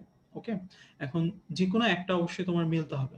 এখন ধরো তোমার বলা আছে হচ্ছে সোডিয়াম ফ্লোরাইড আর হচ্ছে ক্যালসিয়াম অক্সাইড। এটা আসলে খুবই ডিফিকাল্ট ভাইয়া এটা বের করা। ঠিক আছে? আমরা মেডিকেল অ্যাডমিশন টেস্টে নরমালি এই টাইপের কোয়েশ্চেনগুলো দেয় না যে হচ্ছে ক্যালসিয়াম অক্সাইড আর সোডিয়াম ফ্লোরাইড এটার মধ্যে কোনটা পানিতে অধিক দ্রবণীয়, এই টাইপ আসে খুব কম। হয় তোমার একই টাইপের দিবে, আদারওয়াইজ হচ্ছে তোমার যেকোনো একটা চেঞ্জ করে দিবে। অথবা তোমাকে অদ্রবণীয় বা দ্রবণীয় এটা কোয়েশ্চেন করবে। ওইটা করলে তো আমাকে বক্স থেকে মুছতেই করতে হবে। ঠিক আছে? বাট ২ টা ডিফারেন্ট দিয়ে দিলে আসলে অ্যান্সার বের করাটা খুব টাফ। তখন তোমাকে দেখতে হবে যে কোনটার তড়িৎ ঋণাত্মকতার মানটা কিরকম? সেটা ফ্লোরিনের বেশি নাকি সেটা অক্সিজেনের বেশি? ওইটা দিয়ে একটা বের করা যায়। আবার হচ্ছে তোমার অনেকে বের করে কি ক্যাটায়নের আকার যেটা বড় সেটাকে বেস হিসেবে চিন্তা করে হচ্ছে করে। তো অনেকভাবে করা যায় এটা। কিন্তু আমার মনে হয় যে হচ্ছে আসলে এটার কোনো কনক্রিট অ্যান্সার নাই যে হচ্ছে এটা এইভাবেই বের করতে হবে এই সূত্র দিয়ে। সো আসলে ডিফারেন্ট হয়ে গেলে এটা আসলে আর করা যাবে না বা তোমরা বের করতে পারবে না।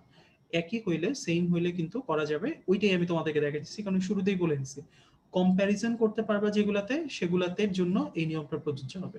এবং পরীক্ষার হলে আসলে ইনশাআল্লাহ কম্প্যারিজন গুলো যেগুলো দিয়ে করা যায় সেগুলো দিয়েই আসবে। ওকে? আচ্ছা। ওয়েল, আচ্ছা Fe3+ এর পরে কি লিখছেন বুঝি নাই। ওটা হচ্ছে অ্যামোনিয়াম আয়ন। NH4+, ওকে। তাহলে দেখো আমি কি লিখছি, Cu2+, Fe2+, Fe3+, NH4+ বাদে সব সাদা। তাহলে আলটিমেটলি হচ্ছে এই চারটা যদি থাকে তাহলে এই চারটার কালার পড়বেন, যেমন Cu2+, এটার কালার হচ্ছে গাঢ় নীল, Fe2+ এটা মাঝে মধ্যে সবুজ, যৌগের উপর ডিপেন্ড করে, আবার Fe3+ যৌগের উপর ডিপেন্ড করে, NH4+ নেস্টার দ্রবণ সহ বাদামি কালারের পদক্ষেপ দেয়। কিন্তু বাকি যা কিছু আছে সবগুলা, অ্যালুমিনিয়াম বলেন, জিঙ্ক বলেন, ক্লোরাইড বলেন, সালফেট বলেন, যা খুশি তাই বলুন, সবার ক্ষেত্রেই আমার পদক্ষেপের বর্ণটা হবে সাদা। কিন্তু এই চারটার জন্য আপনাকে আলাদা আলাদা করে মুখস্থ করতে হবে, ঠিক আছে? আচ্ছা, আর কি পড়বো এখান থেকে? আর যেটা পড়তে হবে সেটা হচ্ছে ভাই আমার কোন আয়ন শনাক্তকরণে কোন যৌগটা ব্যবহৃত হয়, ঠিক আছে? তাহলে কোন আয়ন শনাক্তকরণে কোন যৌগটা ব্যবহৃত হয়, এইটা যদি আমাকে পড়তে হয় তাহলে আমাকে মনে রাখতে হবে যে হচ্ছে প্রায় সবগুলোর জন্যই সাধারণত আমার অ্যামোনিয়াম হাইড্রোক্সাইডে ইউজ করা হয়, কিন্তু কিছু কিছু ব্যতীত আছে, ওই ব্যতীতগুলো পড়ে নিতে হবে। যেমন আয়রনের ক্ষেত্রে আমরা আরো ইউজ করি, তাই না? অ্যামোনিয়াম থায়োসালফেট ইউজ করি, আমরা অ্যামোনিয়াম হাইড্রোক্সাইড ইউজ করি, আমরা হচ্ছে পটাশিয়াম ফেরোসায়ানাইড ইউজ করি, পটাশিয়াম ফেরিসায়ানাইড ইউজ করি। তো এগুলোর জন্য কিন্তু আলাদা আলাদা করে হচ্ছে যৌগের নাম বলা আছে, ওগুলো পড়তে হবে, ওকে। আর স্পেশালি যেটা পড়তেই হবে সেটা হচ্ছে এটা, সোডিয়াম আয়ন শনাক্তকরণে কোন যৌগ ব্যবহৃত হয়, অ্যামোনিয়াম আয়ন শনাক্তকরণে কোন যৌগ ব্যবহৃত হয়, 5টা স্টার ইম্পর্টেন্ট, এটা 16তে আসছে। পটাশিয়াম পাইরোঅ্যান্টিমনেট এই যৌগটি কোন আয়ন শনাক্তকরণে ব্যবহৃত হয়, অ্যান্সার হচ্ছে সোডিয়াম। আর অনেকবার মেডিকেল অ্যাডমিশন টেস্টে যেটা আসছে সেটা হচ্ছে অ্যামোনিয়াম আয়ন শনাক্তকরণে কোন যৌগটি ব্যবহৃত হয়, নেস্টার দ্রবণ। পটাশিয়াম পাইরোঅ্যান্টিমনেটের সংকেত শিখতে হবে তোমাকে, নেস্টার দ্রবণের সংকেত শিখতে হবে। তাহলে আলটিমেটলি সবার নিশ্চয়ই মনে আছে পটাশিয়াম পাইরো অ্যান্টিমনেট, এটার সংকেত হচ্ছে K2H2Sb2O7, ঠিক আছে? আর নেস্টার দ্রবণের সংকেত হচ্ছে, এটা বইয়ের মধ্যে এত ভালো করে হচ্ছে খুঁজে পাও না তোমরা, আমি এখানে লিখে দিচ্ছি, KOH অথবা NaOH প্লাস K2HgI4, এটা হচ্ছে নেস্টার দ্রবণের সংকেত।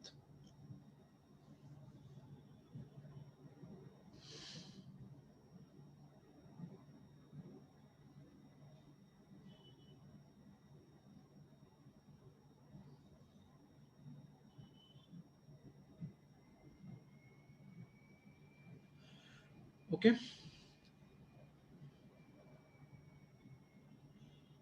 2.13 চলে যাও ভাইয়া। 2.13 দেখো আয়ন শনাক্তকরণ আছে, পেজটা একটু উল্টাও, দেখো দুইটা পেজ পরেই আছে সোডিয়াম আয়ন শনাক্তকরণ, অ্যামোনিয়াম আয়ন শনাক্তকরণ। ওইখানে তুমি সোডিয়াম আয়নের যৌগটার সংকেতটা দাগায় রাখো, আর নেস্টার দ্রবণের সংকেতটা বইয়ের মধ্যেও লেখা আছে, আমি আলাদা করেও লিখে দিছি, এই সংকেতটা একটু লিখে রাখো, ঠিক আছে? তাহলেই হবে। ওকে,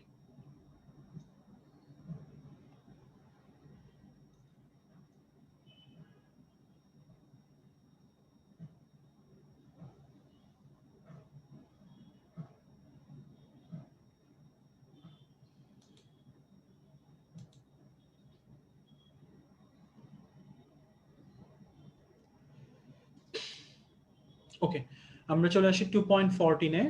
2.14টার মধ্যে আমরা আসলে কি পড়বো, গুণগত বিশ্লেষণে সাধারণ ল্যাবরেটরি পদ্ধতি সমূহ। এখানে আমার যেটা করতে হবে সেটা হচ্ছে, দেখো দাগানো আছে জৈব যৌগের বিশুদ্ধতার মানদণ্ড সমূহ হলো নিম্নোক্ত ভৌত ধর্মের। তাহলে এখানে 5টা পয়েন্ট আছে ভাই, এই 5টা পয়েন্ট মুখস্থ করতে হবে। আমি একটা ছন্দ দিয়ে দিব, ওই ছন্দটার মাধ্যমে হচ্ছে তোমরা একটু মুখস্থ করে ফেলতে পারবা, ঠিক আছে? তাইলে ওই 5টা পয়েন্ট বলার আগে আমি একটু তোমাদের জন্য ছোট্ট করে একটা জিনিস একটু দেখাই দিই। কঠিন যৌগের বিশুদ্ধকরণের জন্য আমার কোন কোন পদ্ধতি ব্যবহৃত হয়, তরলের জন্য কোনটা, আর হচ্ছে গ্যাসীয়র জন্য কোনটা, ঠিক আছে? আমি যেগুলো দাগাই দিচ্ছি এগুলো শুধুমাত্র ওই যৌগের বিশুদ্ধকরণের জন্য, অন্য কোনোটা না। দেখো এখানে কিন্তু অনেক কিছু আছে, যেমন এই যে দেখো স্টিম পাতল, ঠিক আছে? এটা এখানেও আছে এখানেও আছে, তাহলে এগুলো তো পড়ে লাভ নাই, তাই না? আমি পড়বো হচ্ছে সেগুলো যেগুলো সোললি হচ্ছে কঠিনের জন্য, সোললি তরলের জন্য, সোললি গ্যাসের জন্য। তাহলে তোমরা একটু দাগায় রাখো, আমি দাগাই দিচ্ছি। কেলাসন, আংশিক কেলাসন, ঊর্ধ্বপাতন, ঠিক আছে? আর হচ্ছে ক্রোমাটোগ্রাফি। এই কয়েকটা হচ্ছে আমার কার কঠিন যৌগের বিশুদ্ধকরণের জন্য ব্যবহৃত হয়, ঠিক আছে? তরলের জন্য হচ্ছে তোমার, সরি, তরলের জন্য আংশিক পাতন, তারপরে হচ্ছে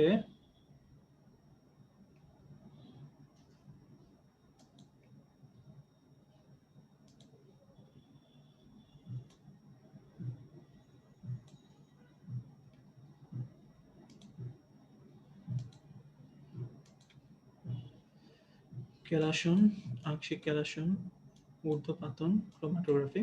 তরলের জন্য হচ্ছে আংশিক পাতন, গ্যাসীয় জন্য হচ্ছে শোষণ পদ্ধতি, তরলীকরণ। ঠিক আছে? আচ্ছা, তাহলে আলটিমেটলি এই কয়েকটা পয়েন্ট হচ্ছে তোমার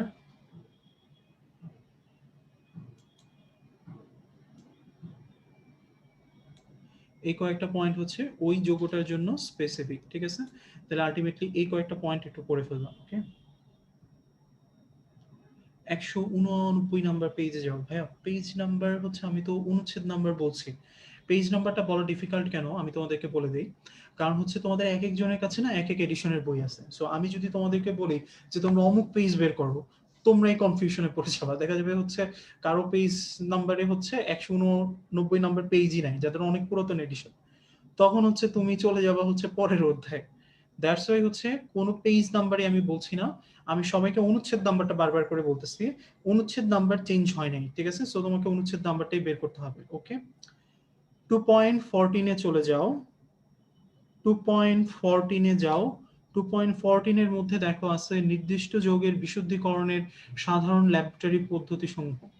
ওখানে কঠিন যৌগের বিশুদ্ধকরণের জন্য তোমরা দাগা বা কেলাসন, আংশিক কেলাসন, ঊর্ধ্বপাতন এবং ক্রোমাটোগ্রাফি 1, 2, 3, 6। তরল যৌগের জন্য আংশিক পাতন, গ্যাসীয়র জন্য শোষণ পদ্ধতি, তরলীকরণ। ঠিক আছে?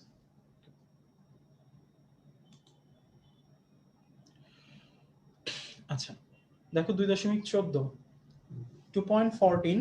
আমার মনে হয় তোমরা এখন যদি হচ্ছে নতুন বইটা কিনে ফেলো তাহলে আর পেজ নাম্বার নিয়ে আমাদের কোনো কনফিউশন হবে না, তখন আমরা তোমাদেরকে পেজ নাম্বারটা বলতে পারবো। ঠিক আছে? সো আমার মনে হয় এখন নতুন এডিশনটা একটু নিয়ে ফেলো। যৌগের বিশুদ্ধতার সাধারণ মানদণ্ড। দেখো এখানে আমরা একটা ছন্দ লিখছি, প্রতি ক্লাস বয়েলের অপেক্ষায় গেল। ঠিক আছে? তাহলে এখানে 5টা পয়েন্ট আছে ভাইয়া। আমি এই 5টা পয়েন্ট, এই 5টা ওয়ার্ড দিয়ে মনে রাখবো। যেমন প্রতি হচ্ছে প্রতিসরাঙ্ক, ক্লাস হচ্ছে কেলাস গঠন, বয়েলের তার মানে হচ্ছে স্থির বয়েলিং পয়েন্ট, তার মানে স্থির স্ফুটনাঙ্ক, অপেক্ষায় মানে হচ্ছে আপেক্ষিক গুরুত্ব, গেল মানে হচ্ছে স্থির গলনাঙ্ক। ওকে, তাহলে এই 5টা পয়েন্ট দিয়ে আমরা হচ্ছে একটু কষ্ট করে মনে রাখবো। দেখো এখানে আমি চেঞ্জ কোথায় কোথায় করব, যে জায়গাগুলোতে তোমরা ভুল করবা আমি এখনই বলে দিচ্ছি যেন তোমাদের কোনো ভুল না হয়। এই যে প্রতিসরাঙ্ক, ঠিক আছে, এইটার জায়গায় কি দিয়ে দেওয়া যায়, প্রতিসরণ। ঠিক আছে? তাহলে এটা চেঞ্জ করতে পারে। স্থির স্ফুটনাঙ্ক, স্থির গলনাঙ্ক প্যাচ লাগে, মনে রাখবো দুইটাই আছে, গলনাঙ্কও আছে স্ফুটনাঙ্কও আছে। ঠিক আছে? আর আপেক্ষিক গুরুত্বের জায়গায় কিন্তু অনেক সময় ঘনত্ব দেওয়া থাকে। ঠিক আছে? তাহলে আপেক্ষিক গুরুত্ব হবে, আপেক্ষিক ঘনত্ব না। ওকে, তাহলে এই জায়গাগুলোতে একটু চেঞ্জ হতে পারে, এই চেঞ্জগুলো একটু খেয়াল রাখো। ঠিক আছে? আচ্ছা, চলে আসে হচ্ছে পরের টপিক। এখান থেকে যা কিছু আছে ভাই সেগুলাতে হচ্ছে দাগানো আছে, এখান থেকে জাস্ট প্রয়োগগুলা ভালো করে পড়ে ফেলবা, তাহলেই হয়ে যাবে। ঠিক আছে? এখান থেকে আর এক্সট্রা করে তেমন কিছু দেখার প্রয়োজন নাই। শুধু একটা জিনিসই মনে রাখবা, আংশিক পাতন আর পাতনের মধ্যে বেসিক ডিফারেন্স হচ্ছে একটা টেম্পারেচার।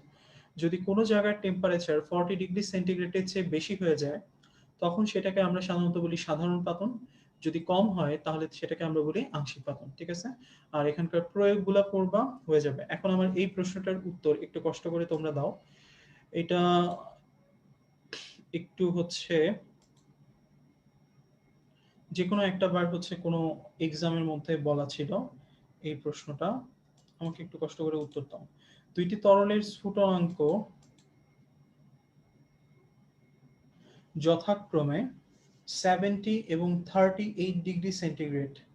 তরল দুইটিকে পৃথকীকরণে কোন পদ্ধতিটি অবলম্বন করা যায়?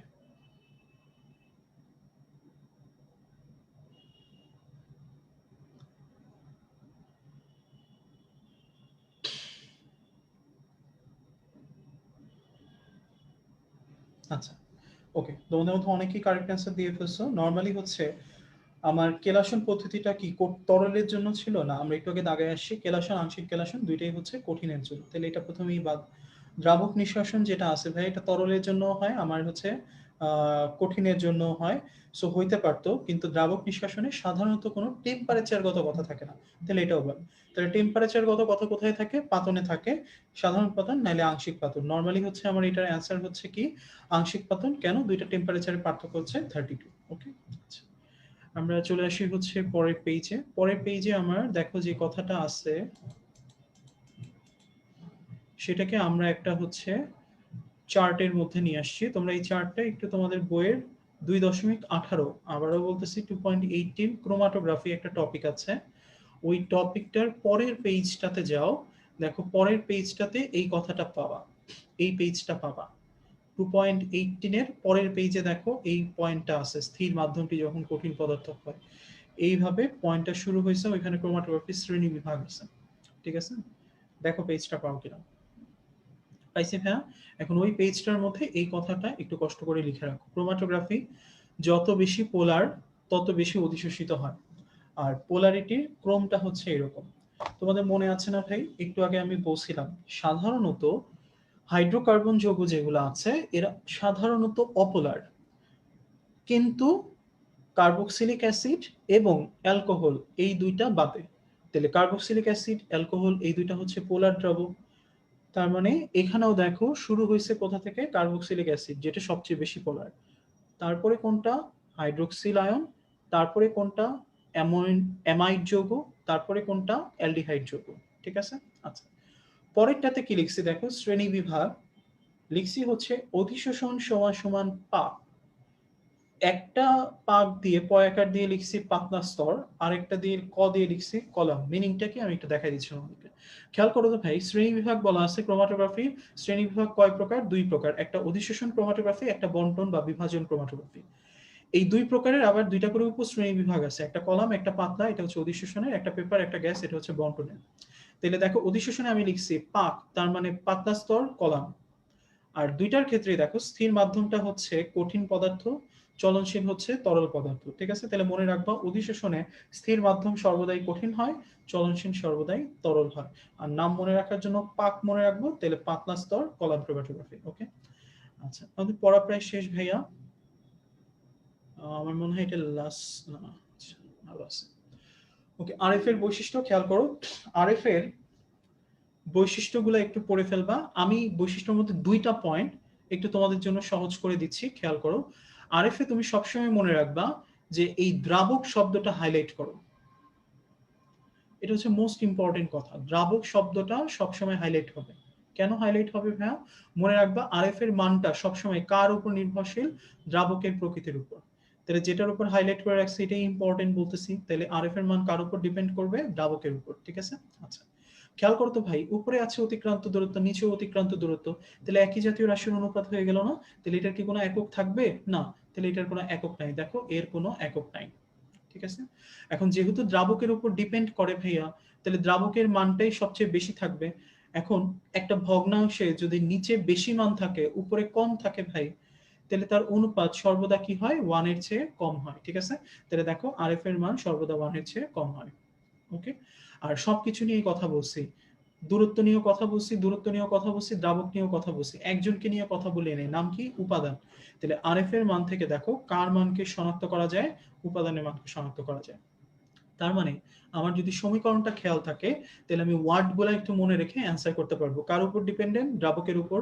কার মান শনাক্ত করব? উপাদানের মান। একই জাতীয় রাশি, একক নাই, আর অনুপাতের মান 1 এর চেয়ে কম। ওকে, আচ্ছা ঠিক আছে, আমরা আজকের লাস্ট টপিকটাতে চলে আসি ভাই। গত ক্লাসে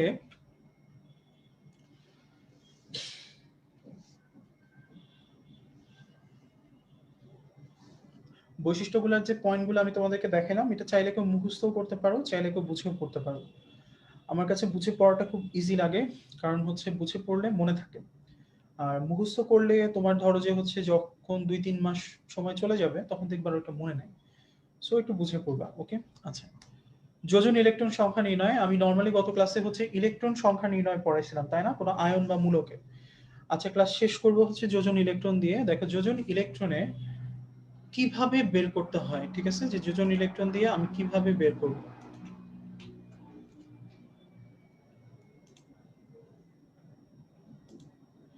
দেখো এখানে বলছে মৌলটির সর্বশেষ কক্ষপথের ইলেকট্রনটা লিখবে। ফর এক্সাম্পল ধরো আমার এখানে বলা আছে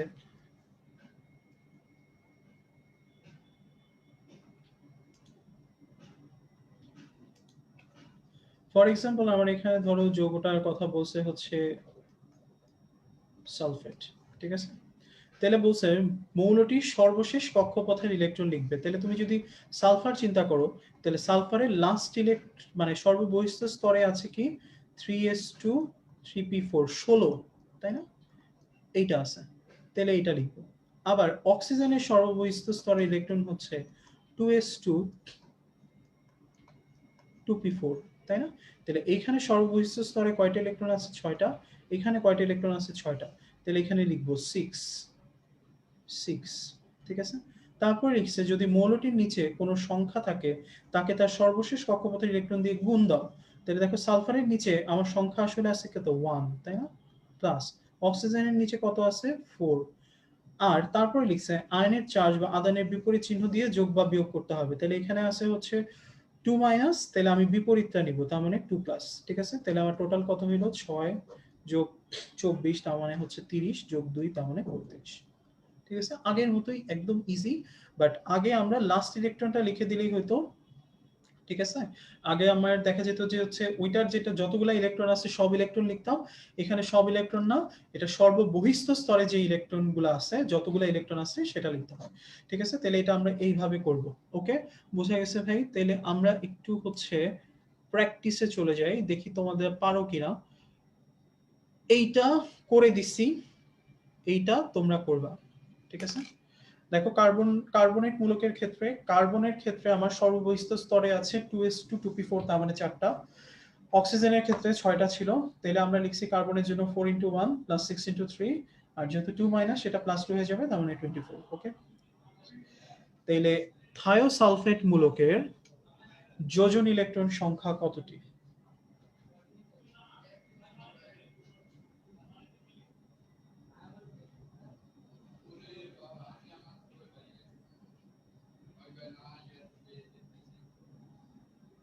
আচ্ছা, আরেকবার বলতেছো? আমি কার্বনেটটাই আরেকবার দিয়ে তোমাদেরকে বুঝিয়ে দিচ্ছি, হ্যাঁ?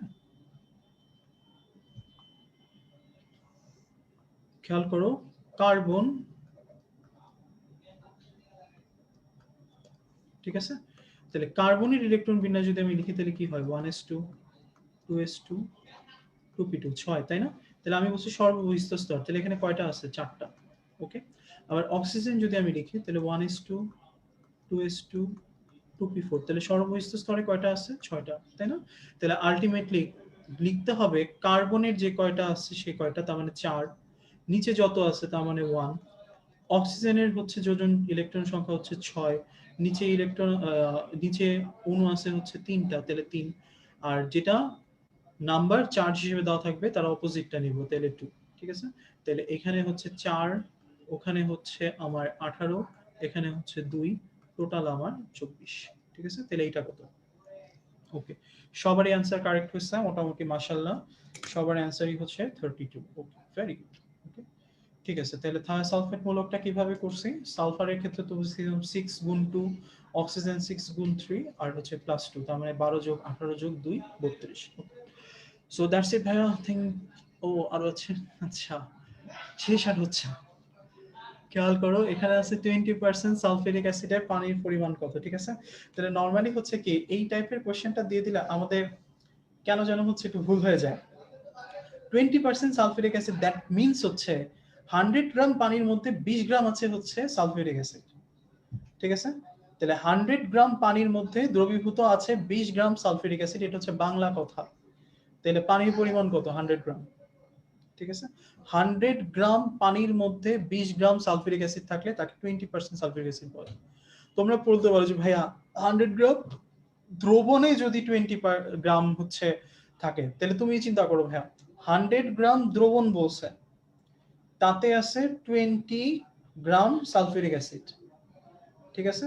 তাহলে পানি আছে, তুমি তোমার কথা মতো পানি আছে 80 গ্রাম, তাহলে দ্রাব্যতার সূত্র হচ্ছে 100 গ্রাম পানির মধ্যে যতটুকু দ্রব বা 100 গ্রাম দ্রাবকে যতটুকু দ্রব দ্রবীভূত থাকে তাকে তার দ্রাব্যতা বা ঘনমাত্রার হিসেবে আমরা ইউজ করি। তাহলে তখন যদি তুমি চিন্তা করো 80 গ্রামের মধ্যে আছে 20 গ্রাম, তাহলে পার্সেন্টেজ করো 100 গ্রামে কত? 25, তাহলে ওইটা হয়তো 25%, নট 20%। ভুলটা আমরা এই জায়গাতে করি, ঠিক আছে? তাহলে 20% সালফিউরিক অ্যাসিড মানে হচ্ছে 100 গ্রাম সালফিউরিক অ্যাসিডের, সরি, 100 গ্রাম পানির মধ্যে সালফিউরিক অ্যাসিড থাকে 20% বা 20 গ্রাম, তার মানে পানির পরিমাণ কিন্তু 100 গ্রাম হবে, নট 80, ঠিক আছে? খেয়াল রাখতে হবে। ওকে, সো এইটাই ছিল হচ্ছে মোটামুটি। Thank you all. ক্লাস শেষ, একটু বড়ই হয়ে গেল। ভাবছিলাম হচ্ছে ১ ঘন্টা ১.৫ ঘন্টার মধ্যে শেষ হয়ে যাবে। কিন্তু হচ্ছে হলো না।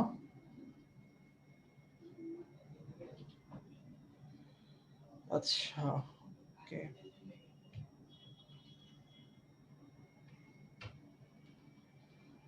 ভাই আরেকবার সিম্পল কথা ভাই। 100 গ্রাম পানির মধ্যে 20 গ্রাম সালফিউরিক অ্যাসিড আছে। দ্যাটস ওয়াই এটা হচ্ছে 20%। তুমি যদি বলতা ভাইয়া 80 গ্রাম হবে, তাহলে আমাকে লিখতে হইতো 80 গ্রাম পানির মধ্যে সালফিউরিক অ্যাসিড আছে হচ্ছে 20 গ্রাম, তাই না? 80 গ্রাম পানির মধ্যে সালফিউরিক অ্যাসিড আছে 20 গ্রাম, তাহলে পার্সেন্টেজ কত? 100 দিয়ে বের করতে হবে। তাহলে 100 দিয়ে যদি তুমি বের করো, করে দেখো তো 25% হয়ে যাবে। আমার তো প্রশ্নে 25% ছিল না। আমার প্রশ্ন ছিল 100%। দ্যাট মিনস 100 গ্রাম পানির মধ্যে দ্রবীভূত আছে 20 গ্রাম হচ্ছে সালফিউরিক অ্যাসিড। তখন এটা আমার 20% হবে। দ্যাটস ওয়াই আমার অ্যান্সারটা হচ্ছে 100 গ্রাম পানি। ওকে? ওকে, ঠিক আছে ভাইয়া, থ্যাংক ইউ ভেরি মাচ। আমার মনে হয় হচ্ছে কিছুটা কাজে লাগবে, তাই না ক্লাসটা? আচ্ছা। তো সবসময় হচ্ছে চেষ্টা থাকেই যেন হচ্ছে যতটুকুই হচ্ছে তোমাদের ক্লাস নেওয়া যায়, যেগুলা হচ্ছে মেডিকেল অ্যাডমিশন টেস্টে আসবে ওগুলা নিয়ে বারবার করে আলোচনা করার, যেন হচ্ছে ওই টপিকগুলো তোমাদের কাছে ক্লিয়ার হয়ে যায়। এই অধ্যায়ের সহজ সহজ টপিকগুলো থেকেই প্রশ্ন আসবে এবং ইনশাআল্লাহ হচ্ছে আমি যেই টপিকগুলো পড়াইলাম এগুলোই হচ্ছে ইম্পর্টেন্ট টপিক। তোমরা অনেকে বলছো যে ভাই ইম্পর্টেন্ট টপিকগুলো একটু বলে দিন। ইনশাআল্লাহ আমরা যখন হচ্ছে কালকে সলভ ক্লাস নিব তখন আমি পুরো অধ্যায়ের যে ইম্পর্টেন্ট টপিকগুলো আছে সেগুলো একটা একটা করে বলে নিব। এখন বলবো না, কারণ এখন বললে দেখা যাবে যে হচ্ছে তোমার ডেইলি এক্সামের জন্য বাটপারি করে খালি ওইটুকুই পড়বা। এই বাটপারি করা যাবে না, ঠিক আছে? সুতরাং হচ্ছে ইনশাআল্লাহ কালকে পরীক্ষা দাও, পরীক্ষা অনেক ভালো হোক। তারপরে হচ্ছে যার যত ধরনের কোয়েশ্চেন আছে, যার যত ধরনের কোয়েরি আছে, ইনশাআল্লাহ আমরা সবকিছুই হচ্ছে সলভ করে দিব। ততক্ষণ পর্যন্ত best of luck. Thank you very much. আসসালামু আলাইকুম। আল্লাহ হাফেজ।